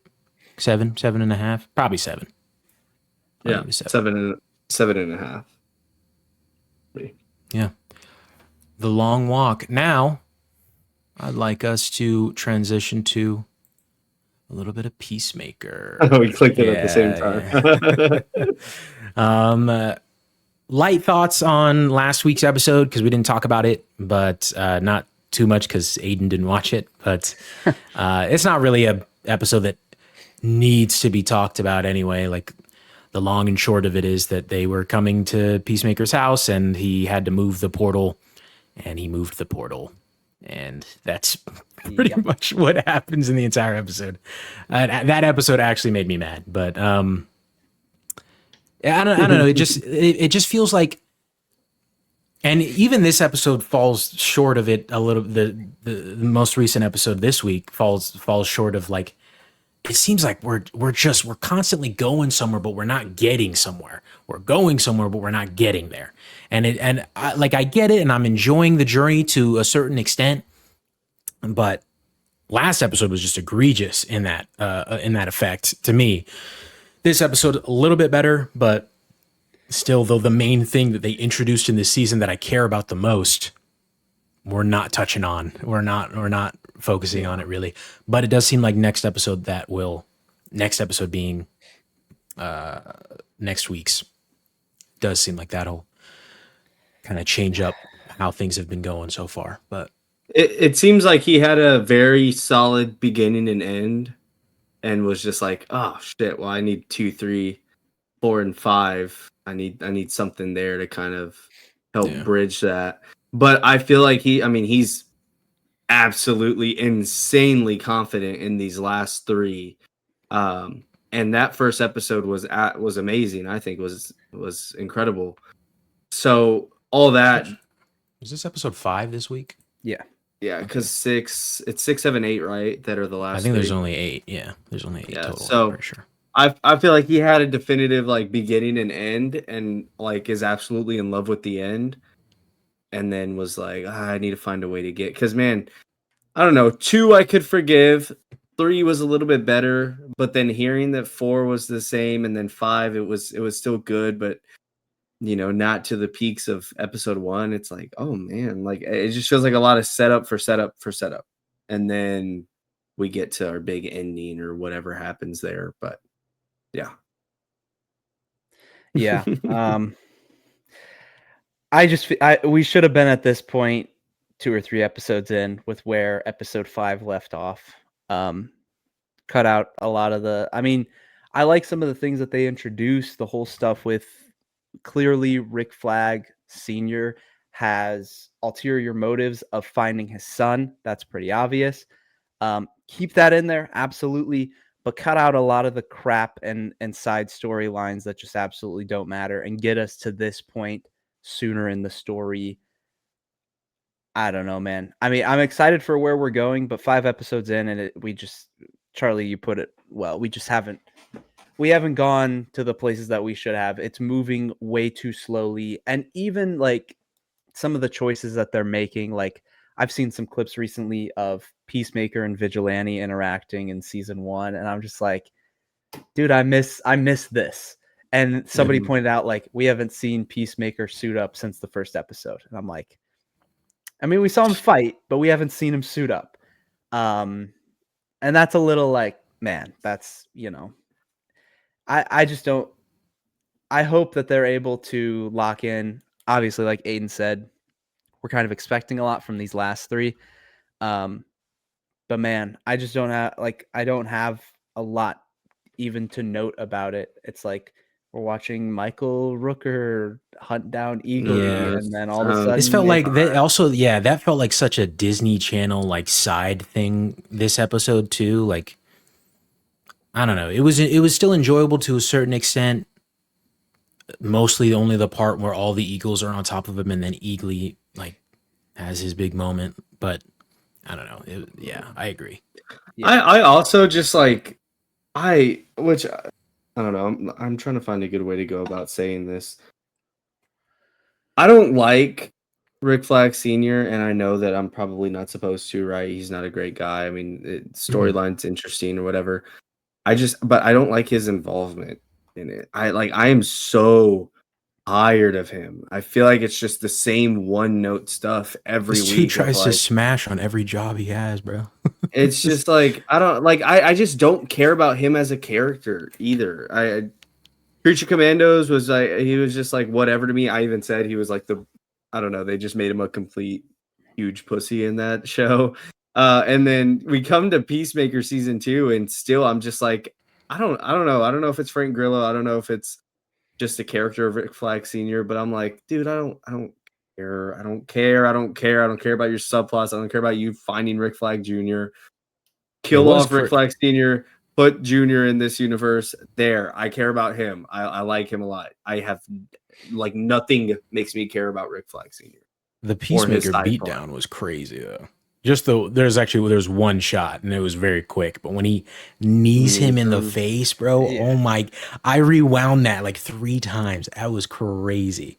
Great. That was whoever was in charge of cinematography for this episode. That was great, and the editing as well. Yeah. Yeah, I don't care about Argus or any people in there or whatever they're trying. It just feels so like fabric. Like I don't know. We have our Peacemaker and then his conflict with this alternate dimension, and then it's just like the annoying little brother that you have to take along with you is like, okay, here's Argus and Rick Flag Sr. that keep bothering him and getting in the way of everything. It's like, just give me the portal and his conflict with going between universes. That's more than enough.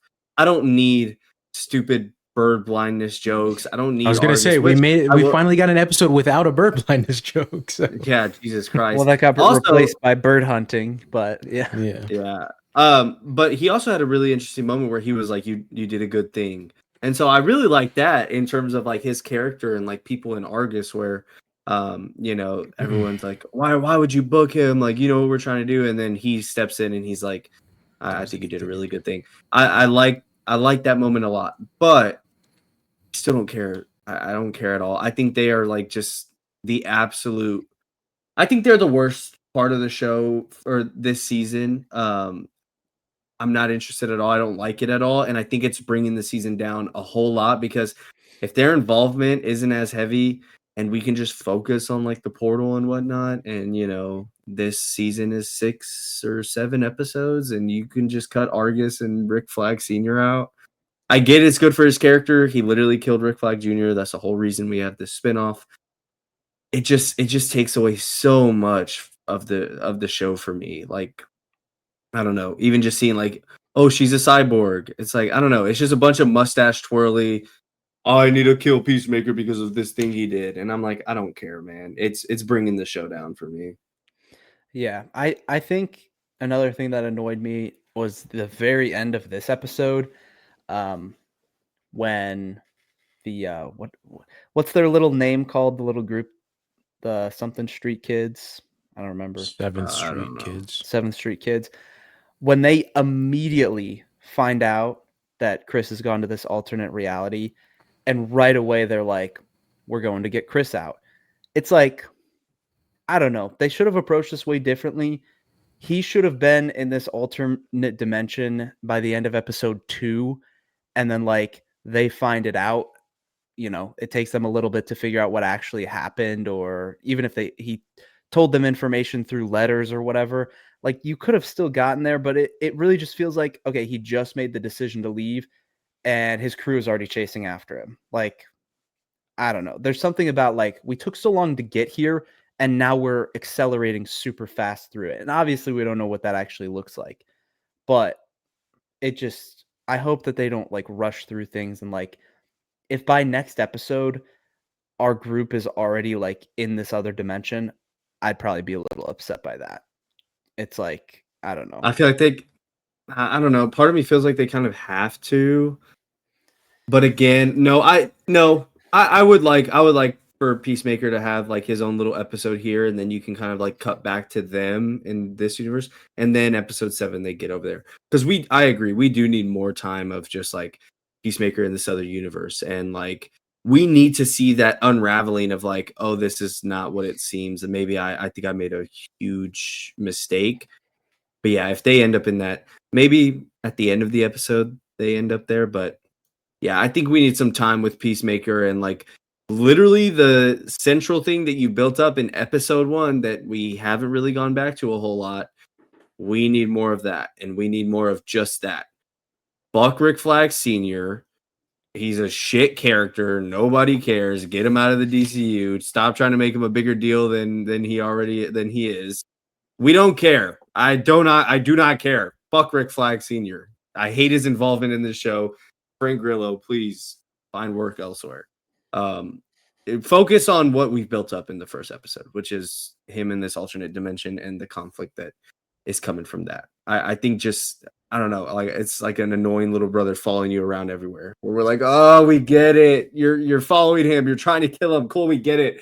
Let's focus on other stuff at hand. That's what I am liking in this season, not Argus or Harcourt not being able to find work. Who cares, bro? Like, it's frustrating. It's just frustrating because that's what we spent the most time on in these past 3 episodes.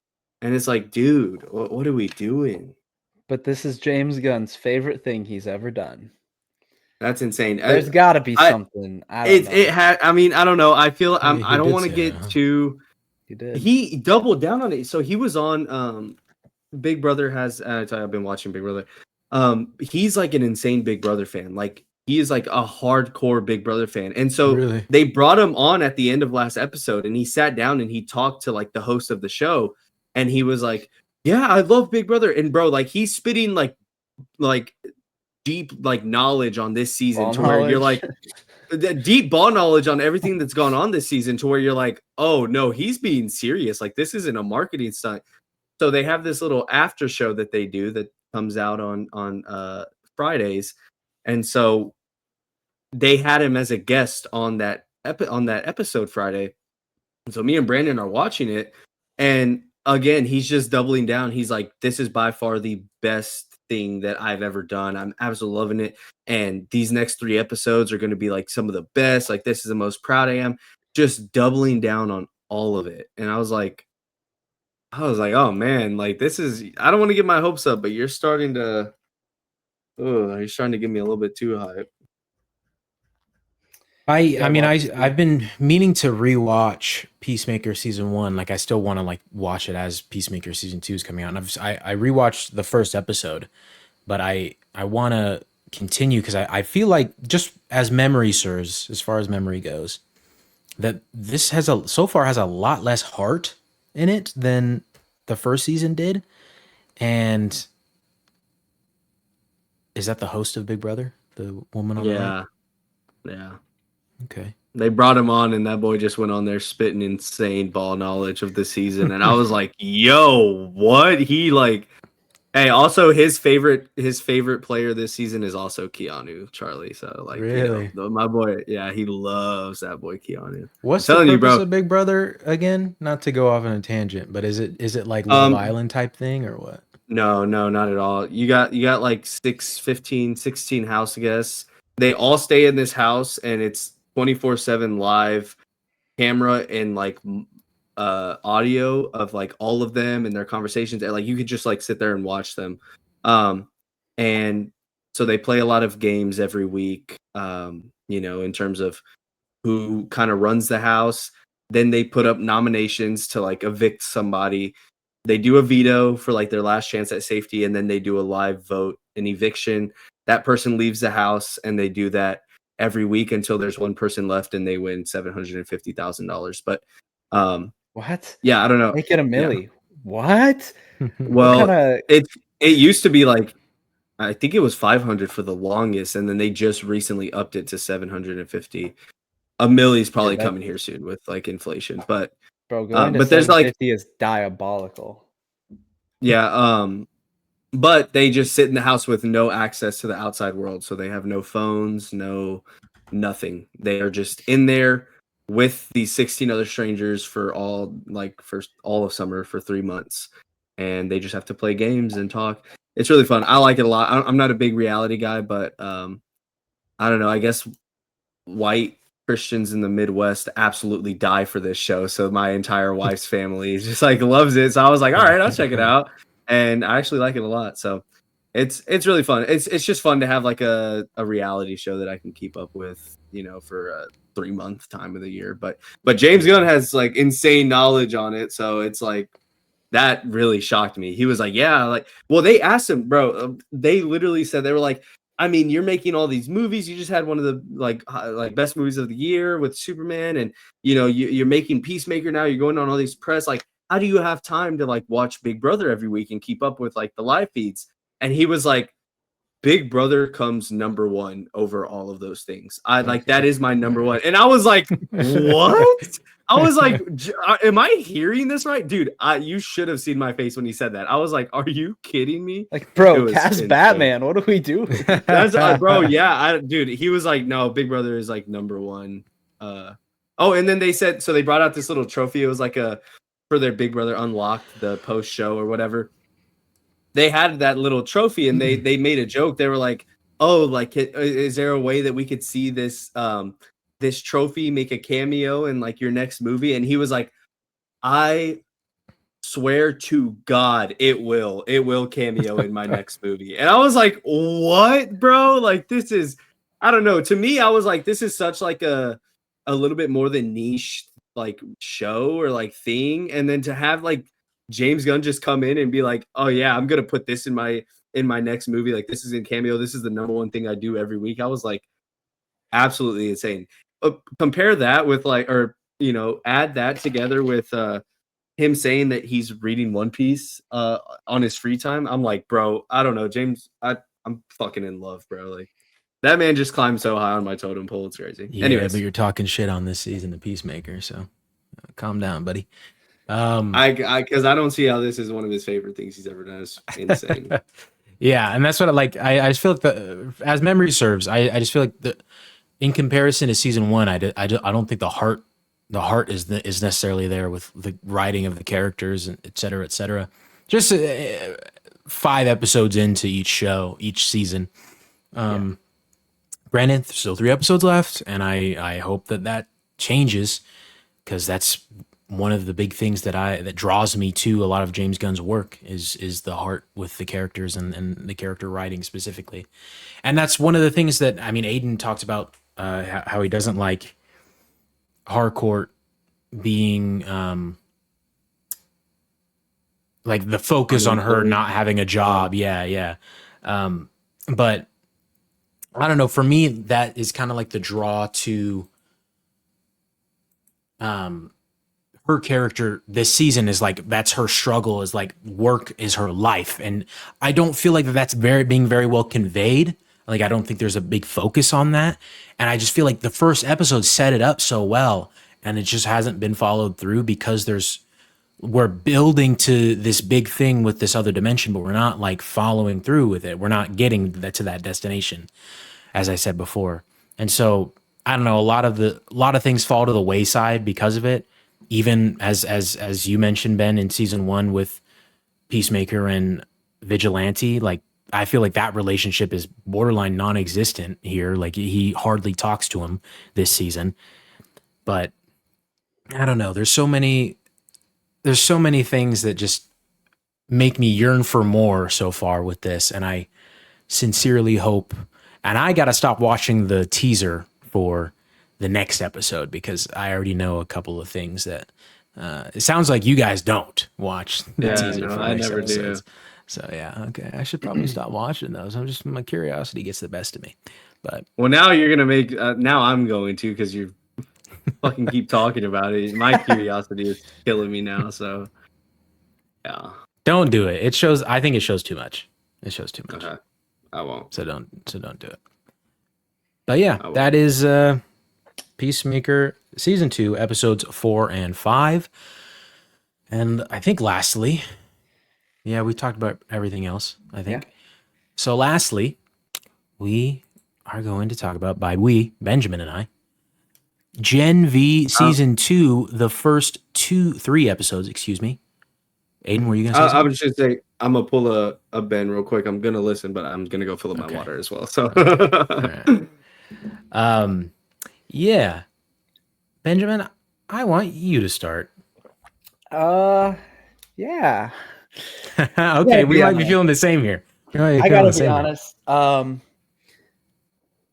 a lot happened in these first 3 episodes. Yep. I'm okay with a 3-episode drop like this. And Marvel's done that a little bit too when there's like slower starts to their shows. But realistically, even though this like feels like a slower start, it also doesn't feel like we have a great direction. We focused a lot on like the relationship between Jordan and Marie. That was like one of the biggest things that they focused on.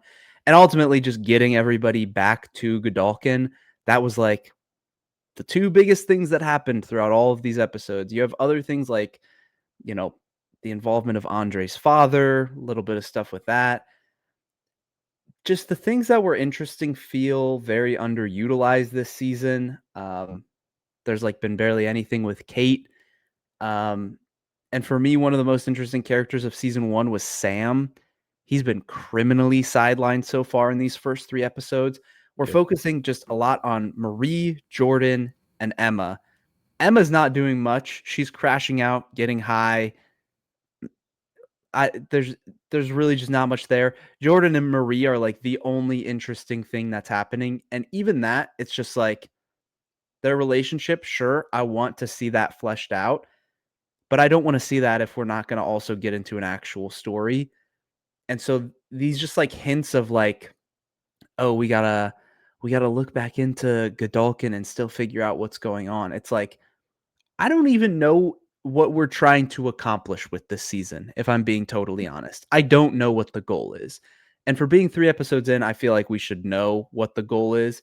So between character underutilization and not having a clear vision, I'm not bought in.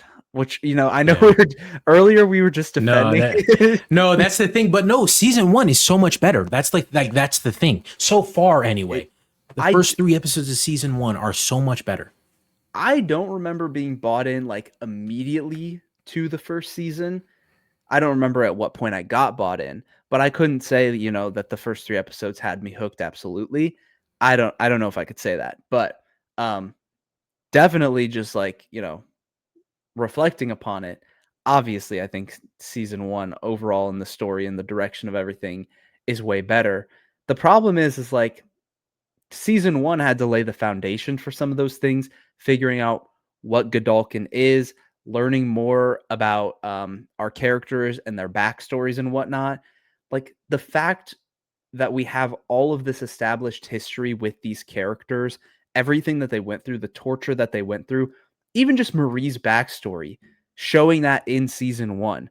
Like that is crazy stuff that they showcased for her past. The fact that like now the only thing going for her this season so far is her relationship with Jordan. It's like there should be more than that happening. Well, and then there's in fairness, there is the little bit with her aunt and Annabeth, but that's thrown in episode 3, and it's not really talked about. I'm sure there's going to be gone more nowhere. Of it. Yeah. I mean, like I know it was just introduced, but like if this Odessa thing, that's going to be relevant. Yeah. We're 3 episodes in, and we're getting a hint of what is probably going to be important for the rest of the season. Then why everything else? What was the point of everything else? I'm not bought into it.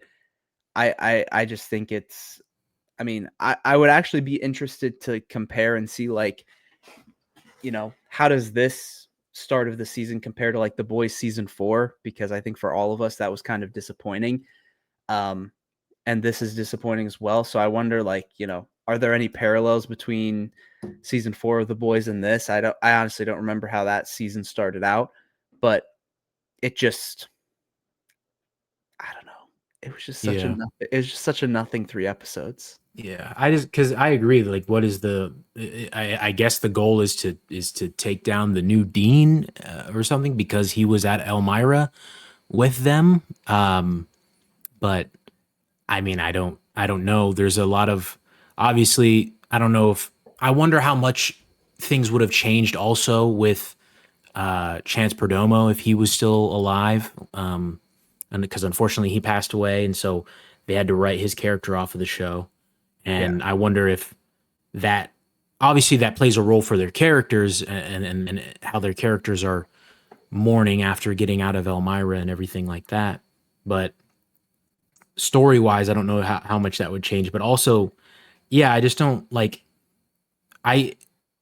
this is where I kind of agree with Aiden, even though Aiden doesn't have any sort of touchstone for this because he has not watched Gen V season 1 or 2.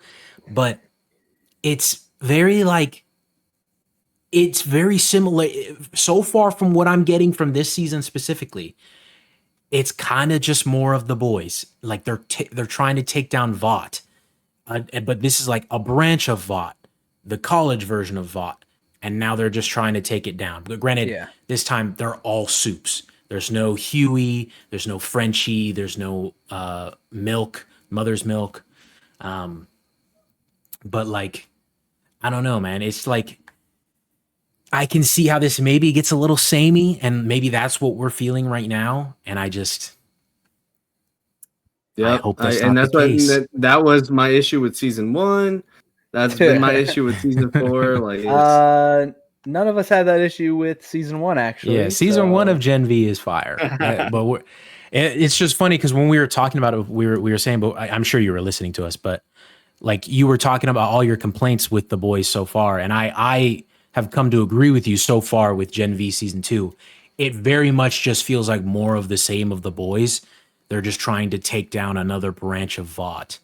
But granted, only 3 episodes in, maybe more can come of it later on. But it just seems like a nothing burger, has been said. It just, the most interesting characters are the ones getting sidelined, in my opinion. And like you could argue, like obviously Marie, Jordan, and Emma, they are main characters. But I was much more interested in the stuff that was happening with Sam. Like that, he was such a big, interesting point of season 1 for me, and all of the stuff that he's been through mentally, even how they have presented him and Kate's dynamic in this season. That's interesting stuff. They barely have touched on it. He just like randomly shows up, crashes out, and then leaves. And that's kind of it. It's like, I don't know, just the directionless nature of this season so far.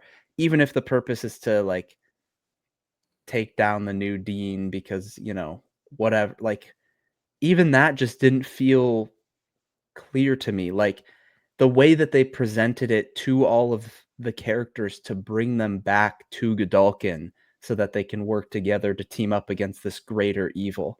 Even that is like the way that they did that and presented it wasn't compelling. It Because just the like one thing it I just think sort of of is like, happened. yeah, Annie Starlight tells Marie that she needs to go back to school to find out what Odessa is. But does Annie even say what she's going to use Odessa for? Like why is that so big? I don't recall, maybe because I watched it over a couple days, so maybe I'm just forgetting. I don't think so. But yeah, so it's like Starlight needs this thing, and I mean, without spoiling too much for Aiden, Starlight needs this thing because of X, Y, and Z to help her. But I don't know. It just seems how like now that you have this information, how is Marie hasn't told Starlight this information that she found out about Odessa? Like she hasn't informed her in any way, and even though they don't fully know what Odessa is, but they have an idea now at the very least. And so I don't know. It's yeah. I have a couple questions after Ben's done. I have a couple questions. I was gonna say, to an extent, Aiden is a little correct about the whole, it's the boys, it's a wild show. And so like just throwing in a random scene in a locker room in episode 3. Yeah. Just to have a bunch of dicks out. Yeah, a bunch of dicks. For no reason. I'm watching the show now. Yeah, Charlie. And then in episode 1, like when he was talking about all the blood and guts everywhere, he literally said people exploding. I immediately thought of episode 1. I was like, that literally how this season opens is just a bunch of scientists exploding after they gave themselves Compound V, I think it was. Yeah. But like little things like that, it's like, dude, the locker room scene, it's genuinely, Aiden, I will tell you right now, it is Emma chasing a guy and he happens to run through a locker room. So she busts open the door and then there's a bunch of dudes in there. Like there is zero reason to have there be a locker room in that scene, other than the fact of we're the boys. We can throw in a locker room scene. We can get a bunch of dicks in there. Like that is literally it. There is nothing else that it serves. Well, and so to an extent, I get where you're coming from. I do. Well, I think like, one more thing. I'm sorry, but no, you're fine. Contrasting that with season 3, where like you had the Herogasm episode be one of the best episodes of the show, and it's not because of all the crazy stuff was in there, but the point being, the boys can have the crazy stuff while also having it be significant to the story. Even the very first episode of the show, you have a brutal moment when A-Train runs through, I don't even know what her name was, but a brutal moment at the very start of the show. It was Aaron. Whatever. I think. Doesn't matter. Yeah, really doesn't matter. But you have this moment and it's like the brutality can actually like make sense in the context of the show and kind of fit the vibe and fit the tone. But when it's, we're doing a chase scene, let's throw in a portion where she goes into a men's changing room. It's like, why? For what reason? And there is none. Well, and it's kind of the same thing with Invincible, not to the same extent, but like with the boys and Invincible, like that gore was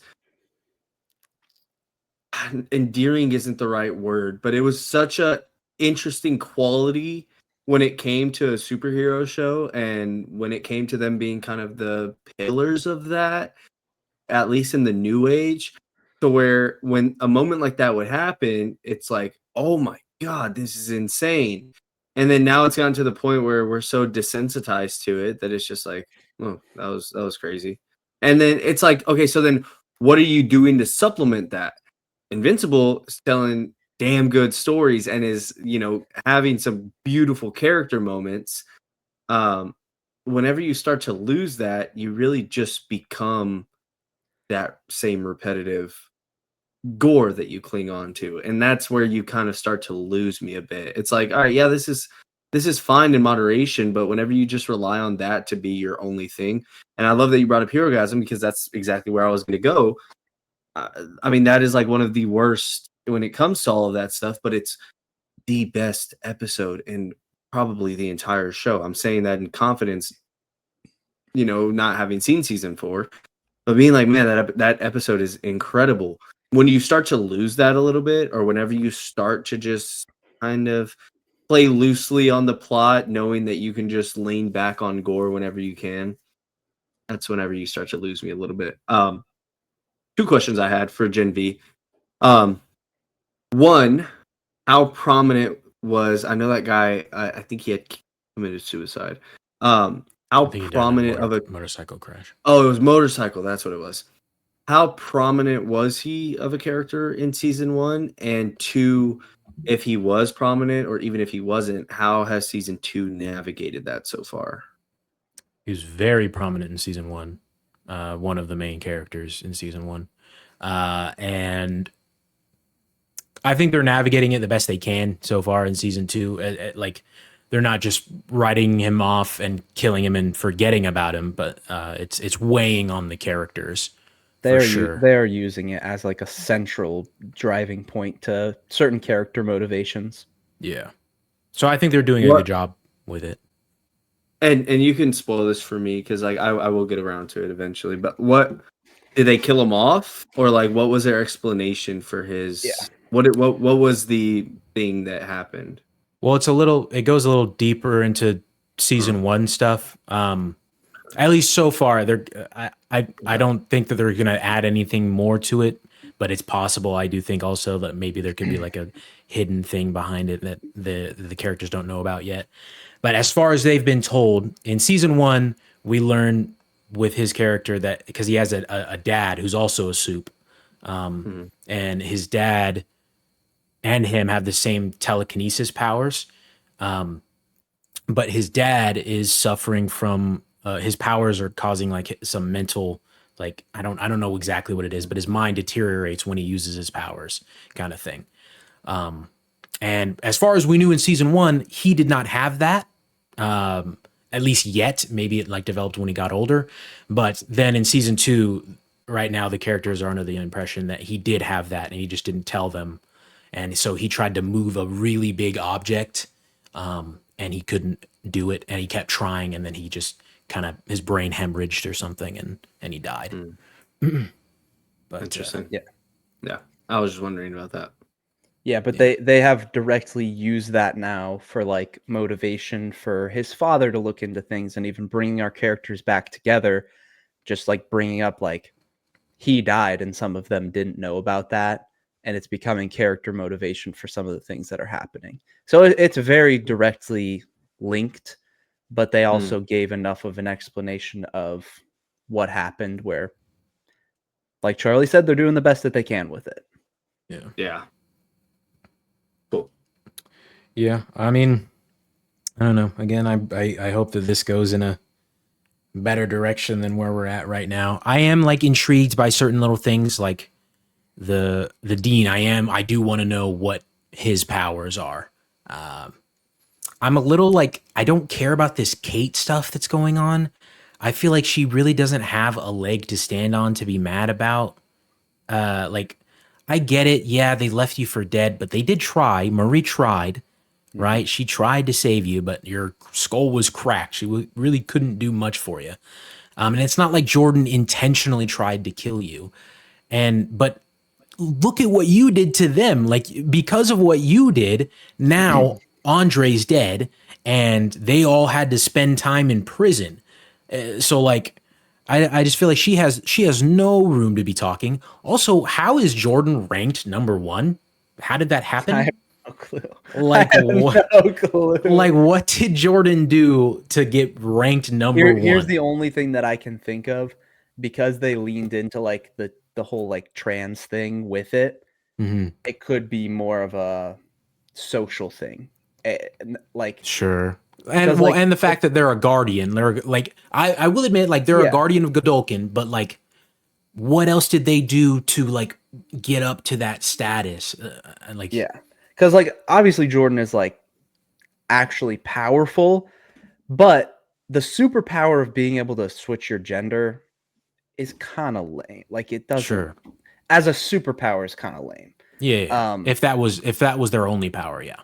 Yes. So I don't think it necessarily had to do with that specifically, but just the fact that when it was announced that Jordan was number one, that they tied like trans stuff to it. I assume it was more like a social type of thing more so than anything else.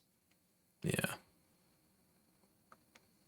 And I also didn't really like the dramatic beat that they left it off on. Like, I mean, I'm sure that Jordan will probably get thrown back in Elmira or something for saying everything they said on stage, but it I don't know. It held no weight for me. Like for that to be the big, because usually these 3-episode things, the third episode will always usually be the big like, oh, you want to tune in next week to see what happens next kind of thing. And this one, I feel like the Kate thing would have been a better thing for that. Yeah. But obviously I know why they did the Kate thing when they did it at the end of episode 1, because they had all this stuff lined up after it. But I don't know. It was such a little thing for me. I did like the moment with Marie and her aunt when she finds out that Annabeth was living there. And she like goes off on her aunt about like, I was a kid. My parents did this. I didn't do this. Like my parents are the ones who signed me up for this. I did not choose this. I was just a girl who got her period. Oh man, that was good stuff. Good stuff, man. Yeah. Yeah. Some good moments, but just not great so far. I mean, I do think like talking about, doing wild things just for the sake of doing wild things in this universe. I actually think this is probably more tame than we had at this point in season 1 of Gen V. Because I remember like the fiery guy with his flaming penis, and then Emma shrinking down. And then hanging on top of, she hung onto a penis. Even, and I think Tech Knight was later on, but his whole fetish was any holes. Yeah, he just fucks any hole. I forgot. Literally any hole. So there was like, dude. But hey, there's the girl who spits up honey and has a stinger this season. So yeah, that's so strange to me. That's just a weird one. That just to say, I do think that things might have been even more wild at this point in the first season of the show, but I don't know. It's always going to be wild. It's kind of what we're used to. Also, really didn't like that one girl who's like a chameleon, so she can take people's powers for like 30 or 60 seconds, whatever she said. She takes Emma's powers. Emma, who cannot control her powers herself. Like she knows what she needs to do to activate them, but she cannot control them at will yet. Why would you not ask her what she's doing to do that at will? Like, why would you not like that? Does not make any sense to me. Dude, Emma was she was around a lot, but she was just fumbled. I mean, other than like being a super fan of the librarian guy in order to get into the archives or whatever, other than that, she was useless, even though she was there for so much of these first 3 episodes. She did find the secret room in the archive room, but yes, I agree though. She's still, rather useless. Yeah. I also don't like how Sam got to the conclusion that Emma is the one who hurt Kate, because the only information he knew was that Kate was hurt in some town called Rex Weston or something like that. And Kate controlled one of the nurses or doctors in the room, and the nurse or doctor said, "Emma, help me." Those are the only 2 things you know. No, there was one other. So he knew those 2, and then what pieced it together was he was talking to somebody who was at the party and said something about Emma taking an Uber to taking an Uber, yeah. So like, dude, that to me, I'm thinking, oh, she called Emma and said, "Emma, help me." And then Emma took this guy's phone and got an Uber and went over there. You're not immediately, granted, he's crazy. He is crazy. So like, maybe that's why. But like, I'm not immediately thinking Emma hurt Kate. Like, come on, bro. Get real. Get real. I'm going to pull an Aiden, bro. I'm not watching the rest of this stupid ass season. No, of course I'm going to watch it, but I don't know. Like, it's unfortunate. Just like we started the year off pretty hot with shows. I mean, Severance, Andor. There was duds, of course, but pretty good shows at the start of the year. I think the only one that we like unanimously didn't love was The Last of Us. Piece of shit.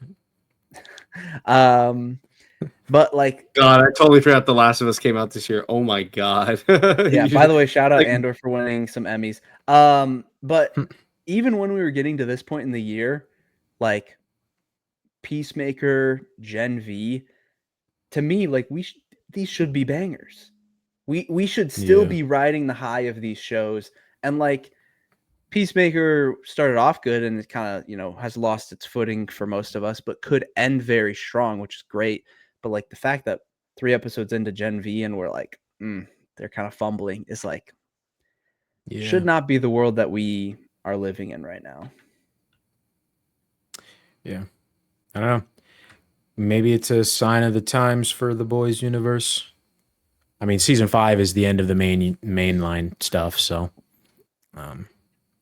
we'll see if Gen V gets season 3. Probably will. I'm guessing it will. But yeah. That brings us to the end of Words from the Nerds episode. What is this? 109? 110. This is 110, baby. 110. Again, if you guys are watching on YouTube, please hit the subscribe button, hit the like button. We are coming at you with new episodes every single week. What? You said hit the Sakai button. There's some letters missing from that word. Yeah. Oh my bad. Dude, I wasn't going to say anything until Aiden started giggling. Hit the subscribe button. Hit the like button. Hit the notification bell. We will be dropping new episodes every week. We promise. Sometimes. But leave us a comment. We will read it at the beginning of episode 111. If you comment after that, you're SOL, buddy. Sorry. Just kidding. We'll probably read it at the beginning of episode 112. But same goes. So if you're on a podcast listening platform like Spotify, Apple Podcasts, etc., leave us a comment or a fan mail, something like that. And we will read it at the beginning of next episode. But thank you guys so much. We hope you have a wonderful morning, evening, afternoon, whatever time you're listening or watching. We will see you in the next one. Adios. Sayonara.